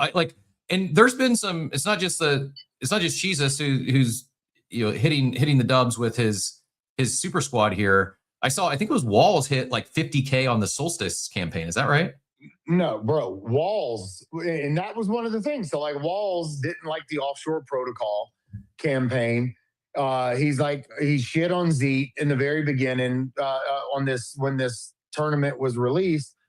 And he's like, Zeet's going down, whatever he said. You can go find the tweet. It's out there. And it's like, bro, you literally made like $350,000 on Zeet and the Solstice campaign. Like, I don't know the exact amount. It could not be 350K. It could be more than that.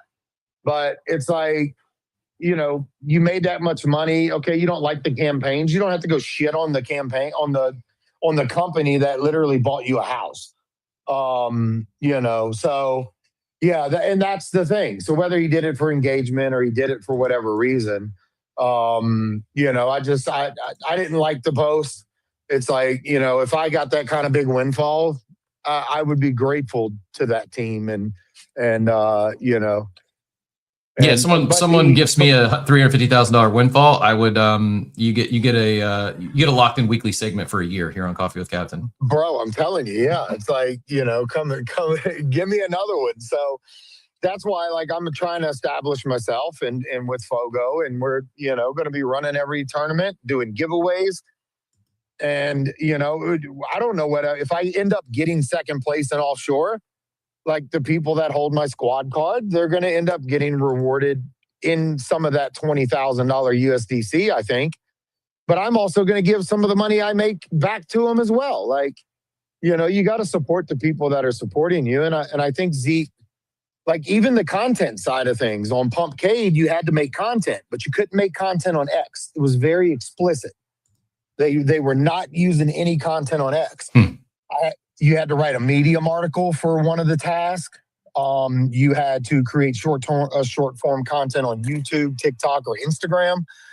And all of these things are all manually verified. So they are 100% staying away from X. So they don't get pegged like Wallchain and Kaido and even Zeet was hit, pretty hard during the InfoFi thing. So it's I like the direction they're going. I think a lot of people aren't going to be creators over there because they might have botted motion on the timeline. They might get a lot of GM replies, but you're going to have guys that get 200 impressions on an account that's in a group, in a core group like Funkari or in some other alpha group or a good Telegram group that have that can actually drive referrals and on-chain volume. And that's the difference. Exactly. Yeah, You know, actually convert an audience, not just get eyeballs and impressions that usually are worthless. Exactly, 100%. Like, even just with StonkBrokers, bro. I mean, I think there was like maybe, I would say there was probably 10 plus people that minted because they show up to Reality Check every day.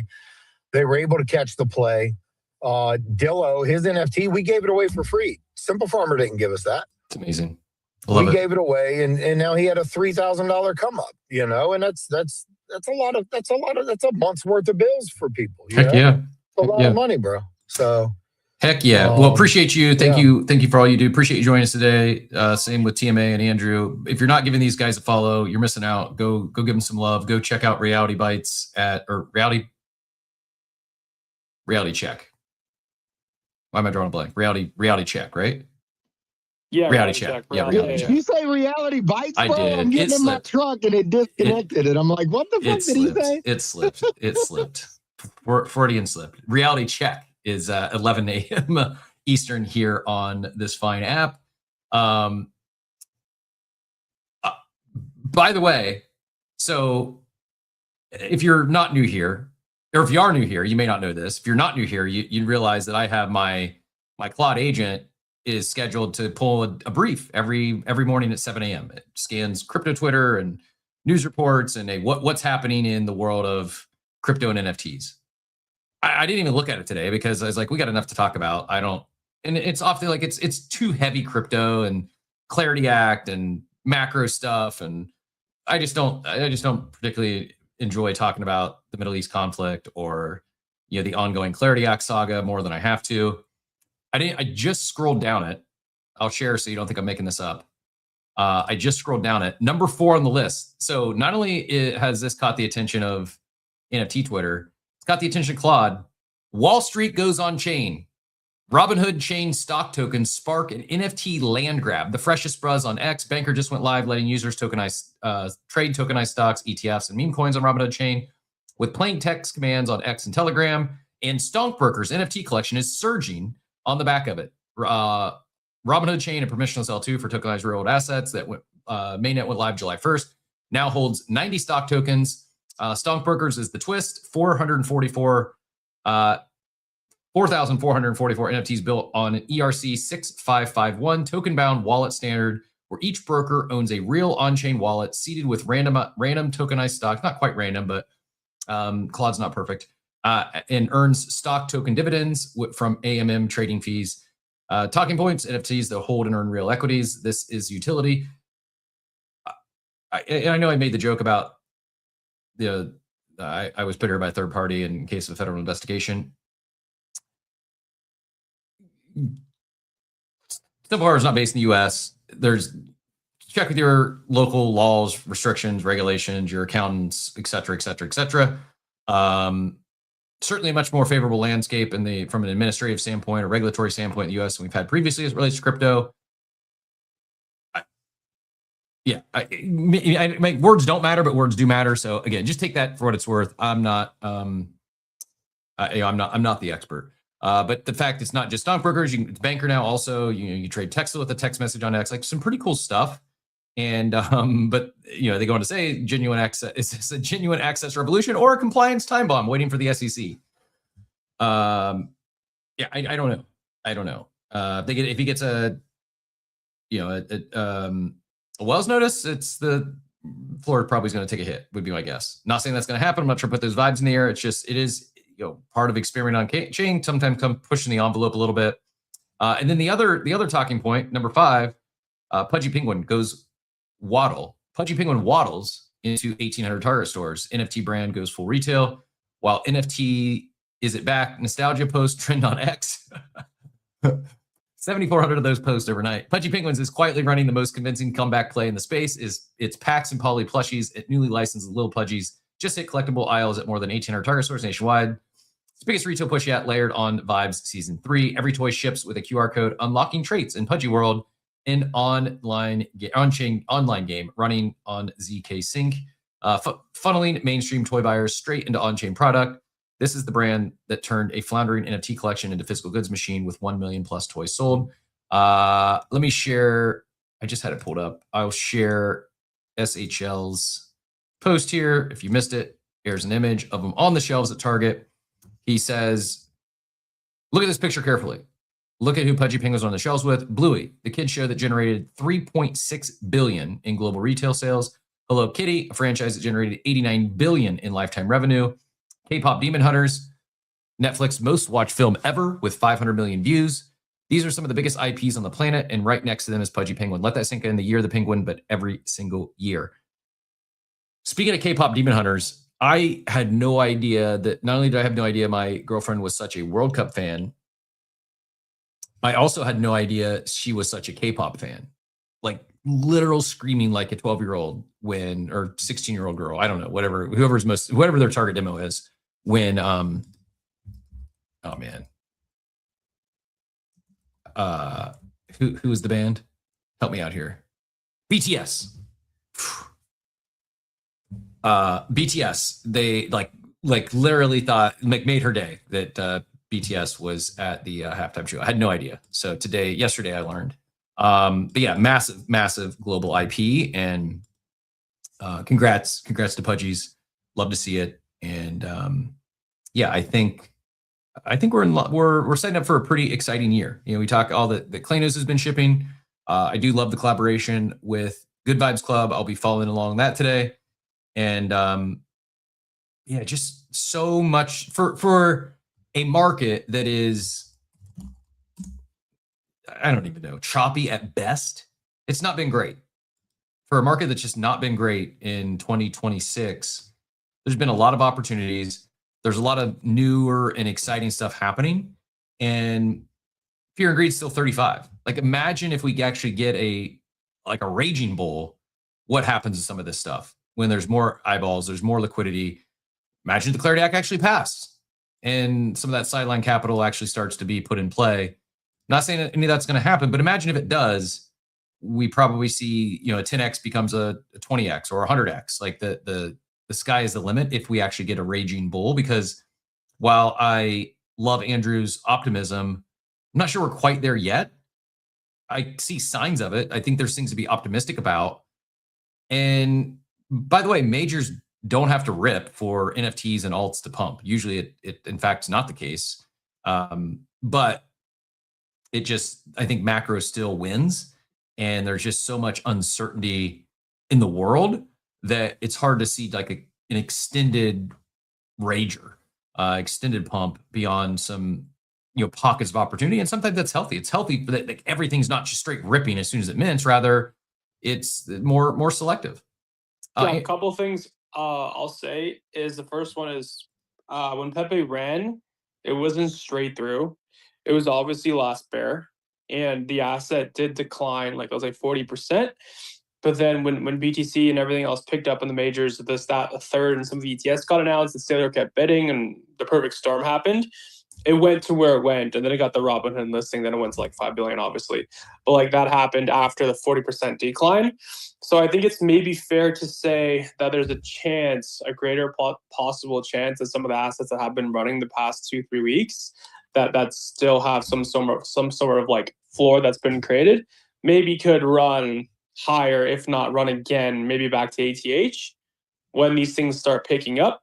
Mando also made a tweet, I think yesterday or this morning, it might have been, or yesterday, whenever it was, doesn't really matter, where he said he's optimistic on the next 3 to 6 months, maybe a little bit more. And you can maybe pin it up top or go through it, but he pretty much discloses that's kind of why he feels that way and like what he expects. And I think the overall sentiment, at least from CT participants, is that the next 3 to 6 is supposed to be good. There's obviously been times when we've all had the same consensus, and consensus sometimes can get dangerous because you end up being wrong if everyone thinks the same thing. But I think that could be right, because I think there's parts of CT that think we're still kind of quote unquote deep in a bear market. And I don't know if we're deep into it. I think we're probably closer to getting out than we are into it, only because on the marketing side, being friends with a lot of agency owners, their agencies are starting to pick up in terms of like inbound deal flow. And obviously, you know, and creators getting paid more money and stuff. Usually when that starts happening, to me, it tells me that the market's waking up from someone who's worked agencies the past 8 years. So I agree. It's kind of like the proverbial canary in the coal mine, right? It's, and I mean, you probably got this one too. We had recently, I mean, we haven't agreed to terms yet, but we had a one particular campaign that was multi-month campaign. They reached back out for a renewal. Same one. I got the same one, Cap. And like you can attest, like in a depths of a bear, that doesn't happen, because typically the campaigns, it's like, hey, let's give this a shot, and they don't see the results they're looking for, and you just that's it. It's like a one and done. Whereas, you know, we extended, we did a 60-day pilot with Doma Protocol. We ended up renewing for 12 months. We did another 90-day campaign with a partner that will remain nameless right now, but it was through an agency, and we thought it would just be 90 days and done, and they want to do more. And it's like that, to me, it is kind of like that canary in the coal mine, where the brands are comfortable investing in the market. They're usually not comfortable when it's the depths of a bear. So I do think, well, I don't think it's raging full on bull. I agree wholeheartedly with you. I think we're closer to coming out of it. I think we're closer to the shift from bear to bull than we are the depths of a bear. And then last thing, Cap, the great point I would love to say last thing, and I'll jump off. And I also performers here too, and he, you know, it's his weekend, his moment. They've obviously he's done a great job the past couple of weeks, past month. So to speak, building this whole thing out and kind of the mechanics behind it and all that stuff. But last thing I'll say is, traditionally in the past bull markets we've had, when the YouTube buddies start getting follows again and start getting likes and content starts ripping on YouTube, it's fair to say that market's coming back. And a couple of my YouTube buddies who are, you know, technically, you want to call them KOLs, their likes have been up, their views have been up, they're getting followers again for the past couple of weeks, actually.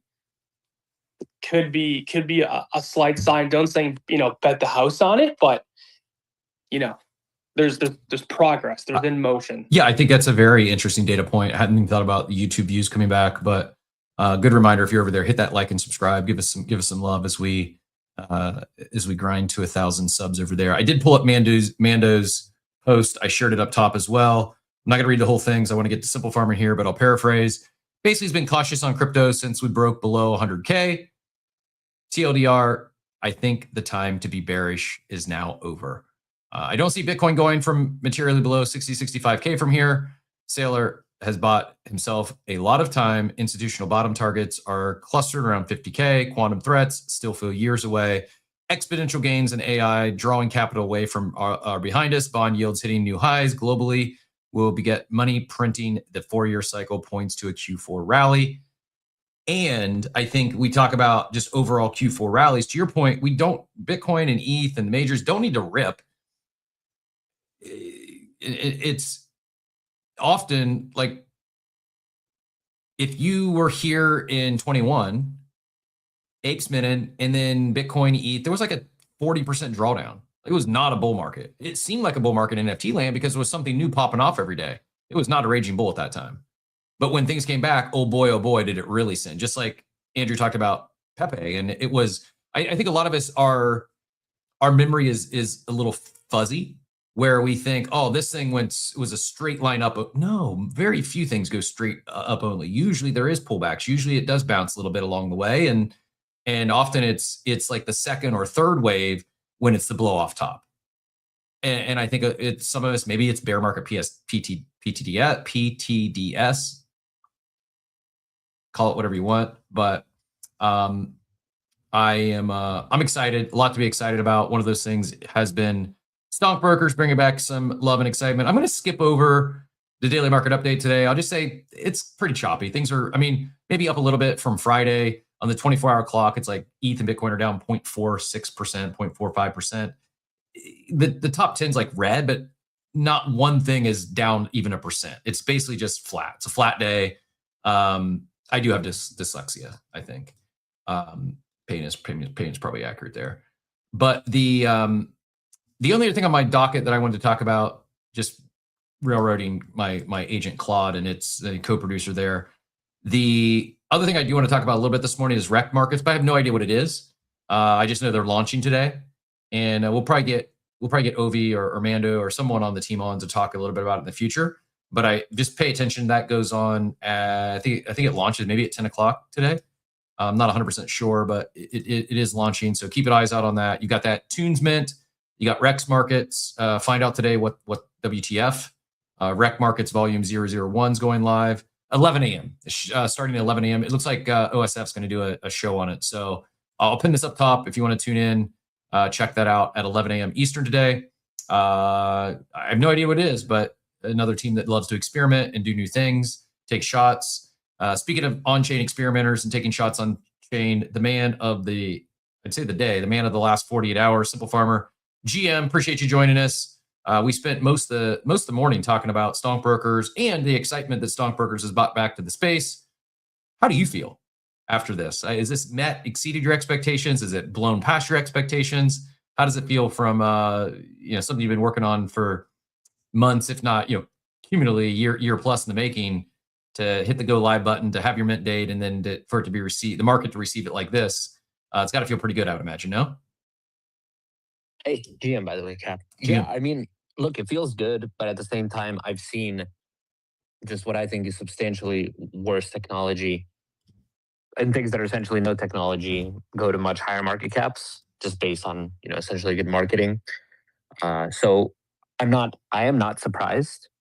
I'm glad. I'm happy, positive. I'm positively surprised at how well it's been accepted by the space, but I'm not surprised it's doing well because I think we've been making great technologies at Clutch that are worth this and more for a long time now. And the fact that, I think just a lot of good things have came together at the same time for it to also get that market attention has been excellent. But at the end of the day, Cap, I mentioned in a space yesterday, what we're focusing on doing is making new technology with the available pieces we have. It's like we have the axle, we have the spoke, we have the wheel, maybe, and now we're making a car. So, maybe StonkBrokers can be looked at as like NFTs 2.0 potentially. That's my goal with it. I love it. Partially at least. I love it. I keep saying it's NFT. It's not. NFTs are not going to be back. It's not going to be like 21, 22. But I do believe NFT season 2 is very much real. So to think it's like NFTs 2.0, this is it. Like, experiment with the tech, do more things. I don't want to get too technical and lose everyone. And it's not nearly as exciting as seeing a floor rip up to almost 2 ETH. But can you talk to us a little bit about the tech, a little bit about the ERC technology or the contract, the smart contract, the smart wallet that seemingly I'm sure others have used it, but I don't know if I've seen anyone use it and actually to this level to build as much as you have with it. Can you maybe high level for those of us that just aren't deep in the technical weeds to understand what actually is the tech here with StonkBrokers, and what if someone else is seeing this like, oh, this is cool. Is there an example of like what else they might do or how they might build with this tech that's not just a wallet for stocks or a launch pad or an AMM? Like what else does this technology unlock, or what could it unlock? Yeah, so look, the tech behind StonkBrokers isn't a new type of token standard. It's a new way of arranging and configuring types of smart contracts that we already have. So we have an AMM in the process. An AMM is like Uniswap, right? But Uniswap swaps between tokens. Our AMM allows you to swap between NFT and token and NFT. So in a way, StonkBroker NFT is kind of like an LP position is for like Uniswap or Aerodrome. And NFT positions earn you yield based on the swaps of the tokens, and StonkBrokers earn you yield based on the swaps between the tokens and the NFTs. I think an easy way to think about it is like, this is actually really important because most people have been trying to build in different levels of technology by adjusting single smart contracts. So for example, we have like 404 standards for NFTs. These are not 404s. This is a regular ERC 721C combined with an ERC 20, and all the functionalities are achieved through other smart contracts that help them interact. Another key difference is like, look at like Punkster. Punkster is just a token contract, right? And the functionalities for Punkster happen within that contract. Now, this is important. They have to kind of fidget with the contract functions itself and make that tax chargeable so they can power their flywheel with Punkster. One of the issues is when you use 404s or these type of token contract level changes, you're nerfing your ability to scale because your token can't get listed on centralized exchanges. And if you can't get listed on centralized exchanges, you're going to miss exposure to 97, 98% of the trading volume and user base of cryptocurrency. Very interesting. So is it 6551? Where does that come into play? Yeah, so I love 6551. It was my favorite thing that got me into NFTs first, actually, was on a chain that's actually died now. It was called Senko Chain, and they had a play to earn game. In the game, they had NFTs. Those NFTs had their own wallets that were 6551s, and you can move the items in there. And I'm like, well, this is an awesome, awesome technology. This has to be used better in some way. So StonkBrokers, each NFT has its own corresponding wallet. And so if you sell that NFT, the contents of the wallet move with it. But then you can also control what goes in and out of the wallet. You can pull the stocks that are landing there essentially out. And I think that is good for both the protocol, but also good for users because it creates that proxy level between maybe, and I'm not a lawyer, but I'm just stipulating maybe like what it is to receive stock tokens. I think this is a very gray area right now. But technically, if you have a stockbroker and you have it activated and you're receiving stock tokens, you're not getting them to your contract address. You're getting them to a proxy address that is an ERC 6551C that you control. And then I guess if you choose to withdraw them from your NFT, then maybe you're looking at a different, realm of. Otherwise, you're kind of just doing what we've already been doing when you create LP positions with like Uniswap or Aerodrome or Project X, in that you're just receiving fees from AMM based swaps. It's also like, I definitely a gray area. I'm glad you said that. I did my my Fed's disclosure earlier. I don't know anything. I'm just parroting what I've heard or seen on the timeline. I've just put heard by a third party and don't know any of these people in the event of a federal investigation. In all seriousness, though, it is very much a gray area, and you're pushing the envelope. You're experimenting on chain. It's also it's a token that is all. Am I right in saying that the stock you're receiving is also a token that's a proxy for the actual equity? It's not the actual equity itself. Is that accurate?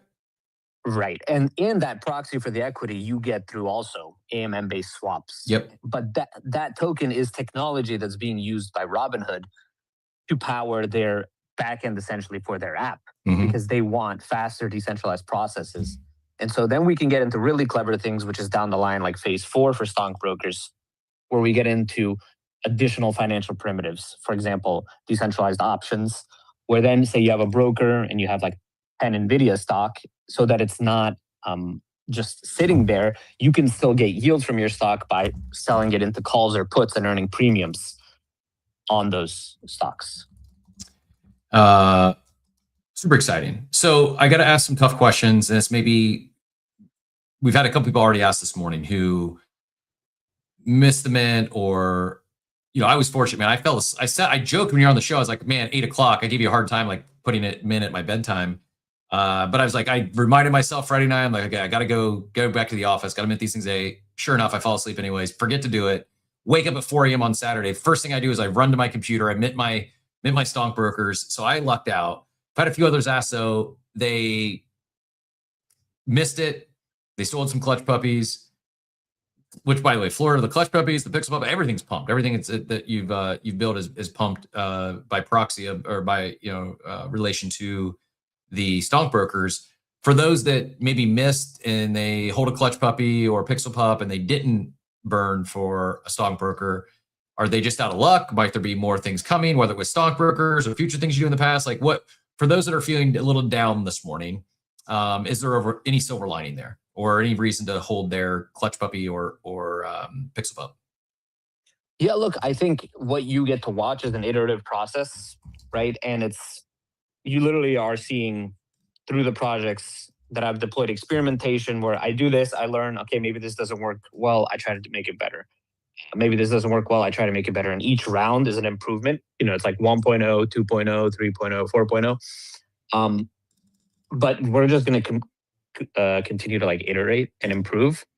And the way that I like to do distributions is I don't like to do raises because I think that carries like a different level of expectation with it.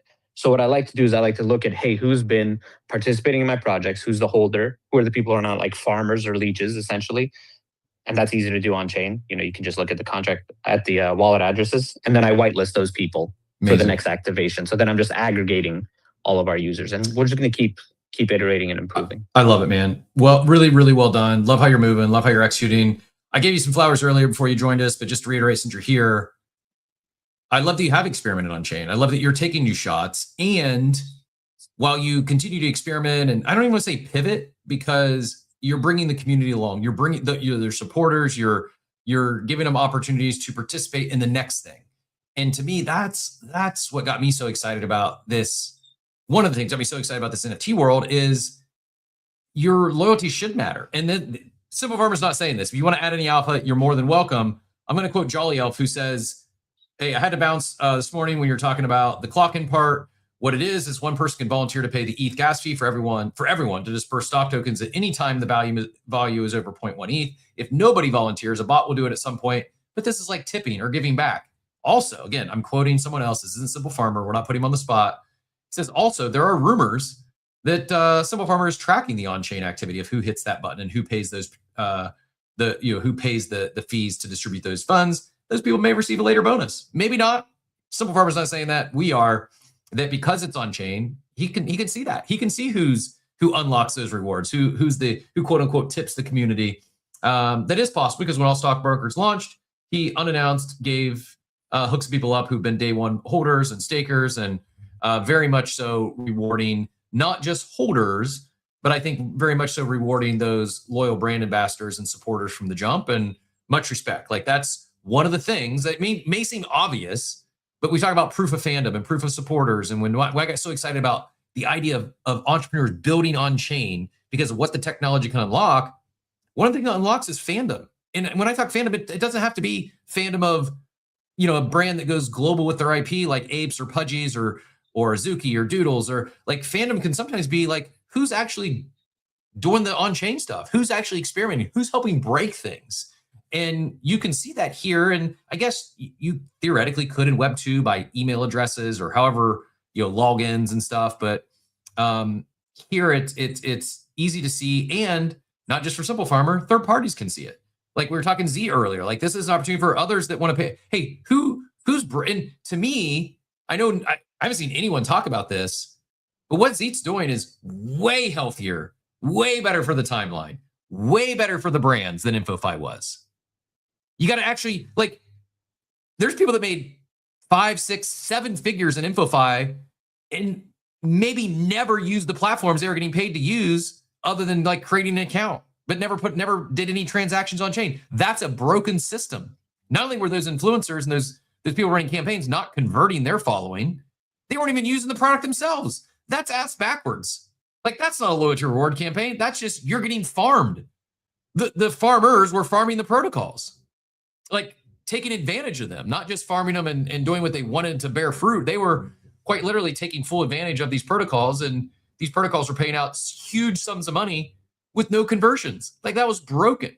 We're just so much better of a spot today, and few are talking about it. Few have, and maybe part of it is like, hey, we're coming out of a bear and there's not as many active participants. I don't know. I think things are heating up. We've had over 100 in this live in the X spaces alone. There's 136 in here, 2 hours and 10 minutes into the show this morning. And I don't think it's a coincidence. I think things really are starting to heat back up. And part of it is, Robinhood, on-chain, Robinhood chain launches. But it's not just Robinhood chain. It's how they launch. It's with a focus on RWAs. And then you got builders who are actually experimenting and not just launching low effort memes or copy pasta NFT collections, but actually NFT collections that lean into and utilize the tech that we've done so little with relative to what we've done in this space. We've done so little with the pushing the space forward because of the tech that's possible. So yeah, well done. Appreciate you. Thanks for bringing some excitement, some fun back to the timeline this morning. So I got to ask again though, and I hate to talk about floor price as leading metric. So we could talk, and I hate to talk about market cap as leading metric. But you're like, yeah, this is kind of what I expected. Are you blown away by the early success? And I'm just going to leave it there. Whether you want to tie success to a floor price or a market cap of the StonkBroker token, traction on the timeline, PFPs getting swapped. I've seen countless StonkBroker PFPs in this space alone this morning. Are you pleasantly surprised? Are your expectations exceeded thus far? You're like, nope, this is kind of what we were hoping for. Yeah, I think within 3 days, it's nice that it's within such a short time period. It usually takes a lot longer to, I think, develop and build a level of attention. But I think of my past work, good connections with good people. I've also reached out to some like really great international people. I see Yummy in the audience, who's helped me with some Chinese language posts. I've had Turkish language posts as well, and I think it's a really big deal and super helpful too. No, I think it should be much higher, to be honest, especially long term after we push out all of the products. Just in comparison, I think we have vaporware, which has significant market caps, and we have exceptionally poor experiences that have significantly higher market caps. What I like with StonkBrokers too is that, if we bring new people into both the token space and the NFT space, what we're giving them is like a proprietary, really positive on-chain experience as a first experience. I think that makes us sticky as an industry. I think that's really important for us to scale properly so that we're not all, hanging out with each other, having a great time, but unfortunately wasting our time on a financial level. And I'm hopeful that with phase 2, phase 3, and phase 4 of StonkBrokers, that the whole community becomes monetized in a way that we start taking liquidity that was otherwise getting extracted. For example, with pump funds, $600-700 million, leaving the space, essentially with them selling off a big portion of their fees, money that should probably be in liquidity for tokens or within users' hands. Now is getting recycled back into the community. So with phase 2, we have the token launchpad that's going to have a lot of customization features. But that launchpad, all of the fees from it's not all of the fees, but most of the fees from it are going back to the brokers themselves. And so then, the trenches, I think, get to recover. We've kind of been suffering from a tragedy of the common situation where everyone's got their hooks in the water in this lake, and it's definitely not an ocean yet. That's one of the big problems, is that we need to have sustainable long-term economic loops that allow us to grow as an industry. And we can't have extractive forces essentially nerfing everything. So I think this build in particular is going to be a good example of how crypto probably should work, in that it shouldn't be on-chain corporations as much as it should be. And on-chain corporations, by the way, are fine when they have the funnel for distribution. They're bringing that in. So that's why I'm a fan of Robinhood, just to make that note before.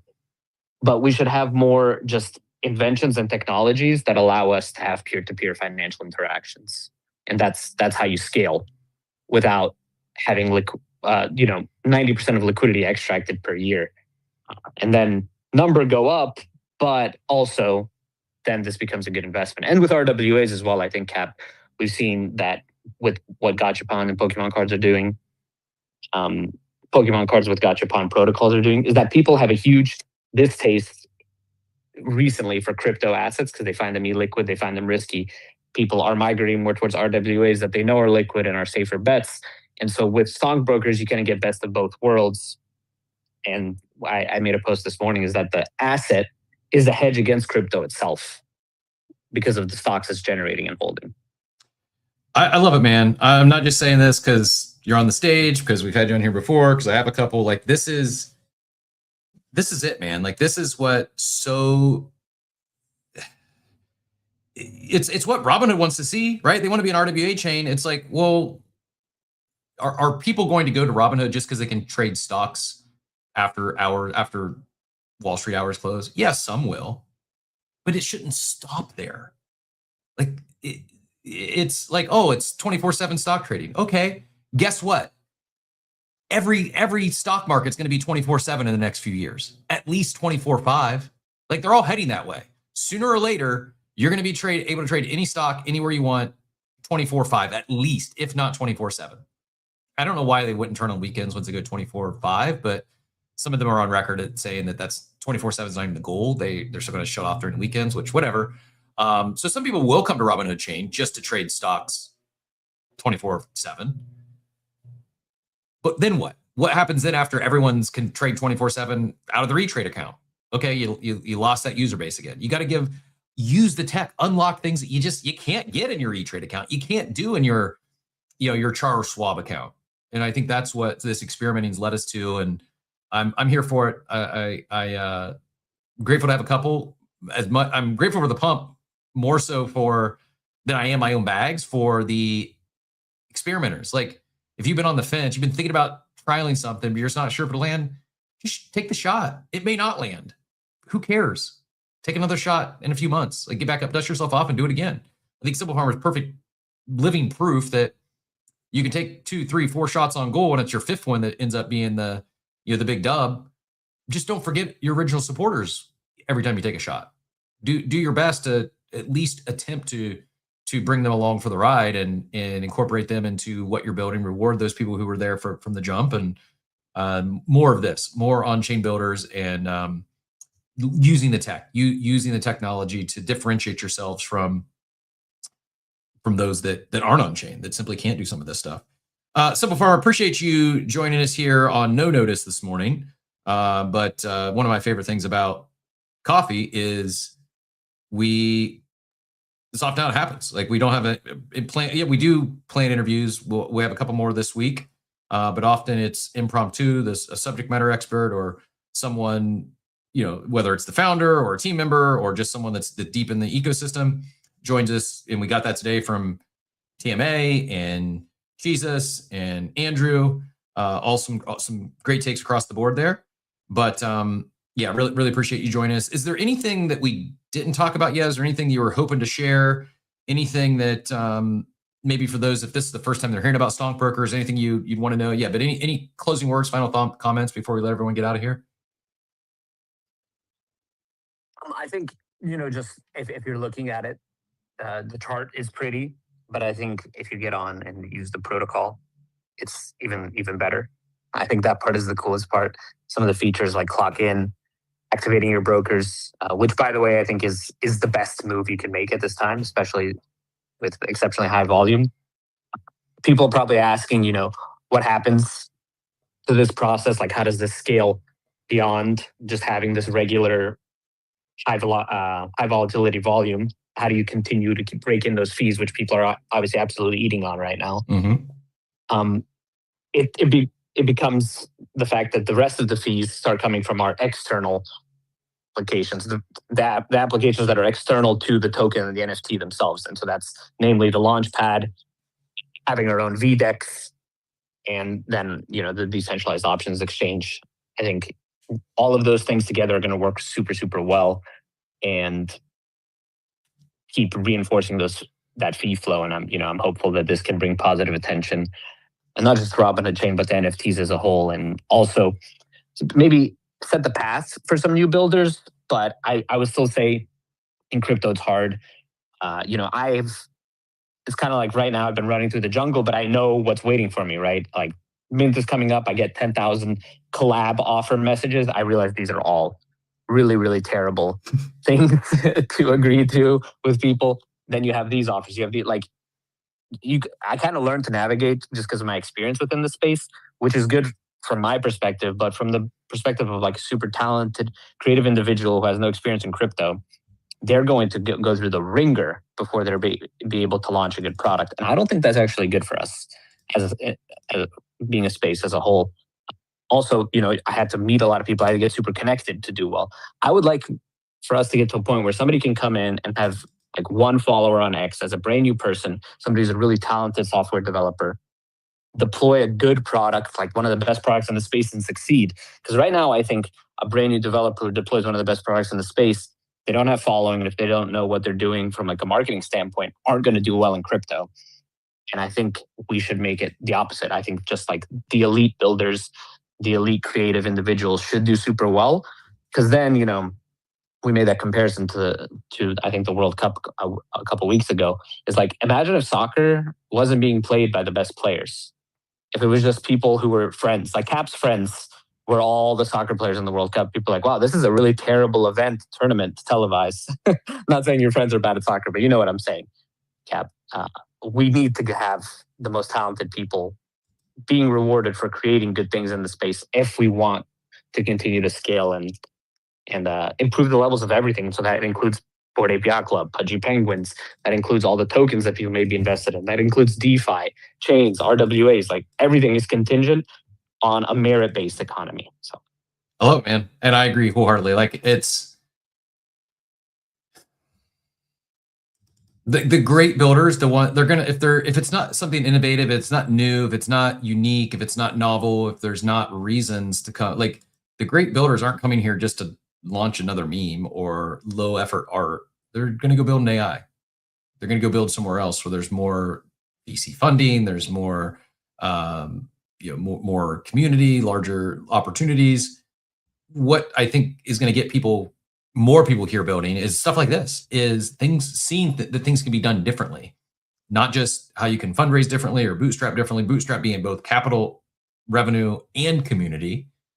And then what, by utilizing the technology, what does that unlock? And to your point of, like, we still kind of struggle with that with distribution. I go back and forth. Like, I agree with you. I do want to see the best builder, the best product get eyeballs, get attention, get utilization. Because I understand oftentimes that doesn't happen.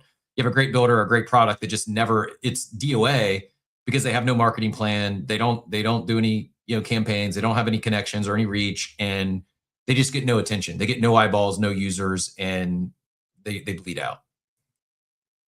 At the same time, I do think there's some value in builders coming in and paying their dues.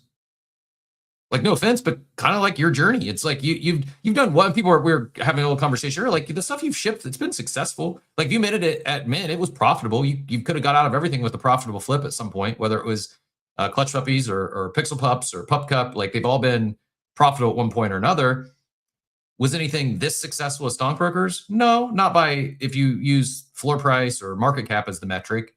But you showed that you weren't just you here for like a quick low effort cash grab. You really are excited and driven by building on chain and experimenting, and you've seen others have identified that. We had TMA up here singing your praises and giving you some flowers earlier, that like, hey, he saw you how you moved for years, and it was easy for him to get behind this and support it. Like, and I'm not gonna say it's only a matter of time, because you still got to be good. Like, the product still has to be good, whatever you're building, whether it's a community, whether it's art, whether it's something technical on chain. It's got to be good. You got to give people a reason beyond just you and people like you.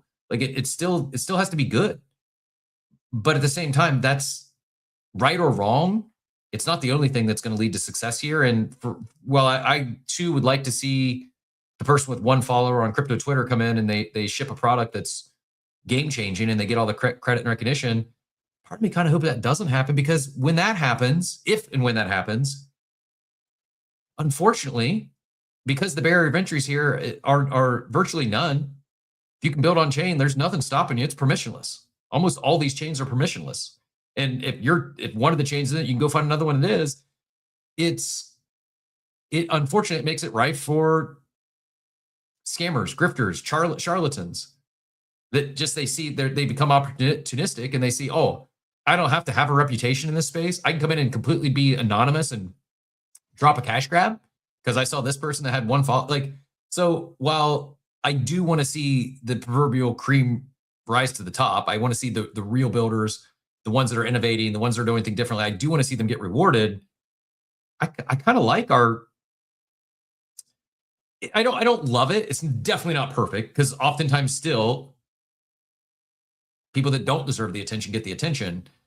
But I kind of like this social contract, or this, hey, you almost have to pay your dues before you get the credit, the respect, the attention of the masses here.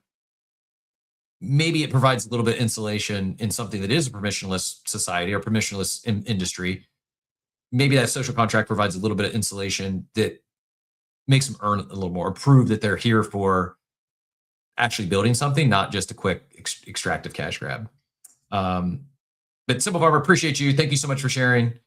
Shout out again to TMA and Jesus and Andrew. Reminder to go check out Jesus's show Reality Check. I'll get it one day. I told you, not a perfect show, and it's not going to start today. At 11. Also at 11, Wrecked Markets is kicking off. Nobody knows what it is, but it's provocative. So we'll talk a little bit about Wrecked Markets tomorrow. We'll do a full, proper daily market update. Go ahead, Simple Farmer. You want to get back in here? I was just gonna say, a Reality Check sounds like the Bachelorette in Eastern Europe. I called it Reality Bites earlier. It's like, Jesus. And then I called it PTSD. I called it PSTD. It's like, yeah, I might actually be dyslexic. Next time I go for my cannabis subscription renewal, I'm just gonna tell them I'm dyslexic and see if that gets me the script. Both are true. I do have PTSD, by the way. It's not. I don't do it just for the flower. Don't really want to end the show on a somber note, but saw a dog that looked not exactly, but I saw a Rottweiler. It looked very similar to my Cooper, who unfortunately I lost tragically. Got smoked by a van that was speeding, and I had led to many sleepless nights. Couldn't get the image of that out of my head, and a good indica cures it. So that's my story. Sorry for the downer on show close, but it's a Tuesday. We'll be back tomorrow. As always, 8 a.m. Eastern time. I'm going to go pin the reminders for the week up top. If you've not yet hit all those, I appreciate it very much. It does more than you know when it comes to warming up the algo and helping with discoverability, as we talk about. We don't bot our stuff here. We don't do any paid campaigns. It's all organic, community-led show that's supported by the hundreds of you that tune in every morning and help not only give us an audience, but quite frankly, almost every single day add value to the show, whether it's jumping on stage and sharing like Jesus and TMA and Andrew did today, or even in the audience. Today is Monday. What did I say? Tomorrow is Tuesday. We'll be back tomorrow for, I don't know what I said. I need to wrap it up. Wish me luck. We've got take 2 for dental work today. The first time we went the anxiety med route with my daughter. It did not work. She wasn't able to go forward with it. So we're going laughing gas route today. So yeah, I said PTDS, not PSTD. It's probably something. I'm sure someone has PTDS. I don't know what it is, but also provocative. And in addition to the tomorrow show, we'll also be kicking off. Yeah, I said it's Tuesday. It's not Tuesday. It's Monday. Might feel like a Tuesday, but tomorrow, Tuesday, we'll be back 8 a.m. Eastern time. We'll also be kicking off the new sports show, which will be Tuesdays and Fridays at 10 a.m. Eastern time. Excited to share all that with you. More coming soon. Until then, go get your StonkBrokers, go activate them, go clock in, and let's have some fun on chain again. Thank you all for being here. Have a wonderful, wonderful day, everyone.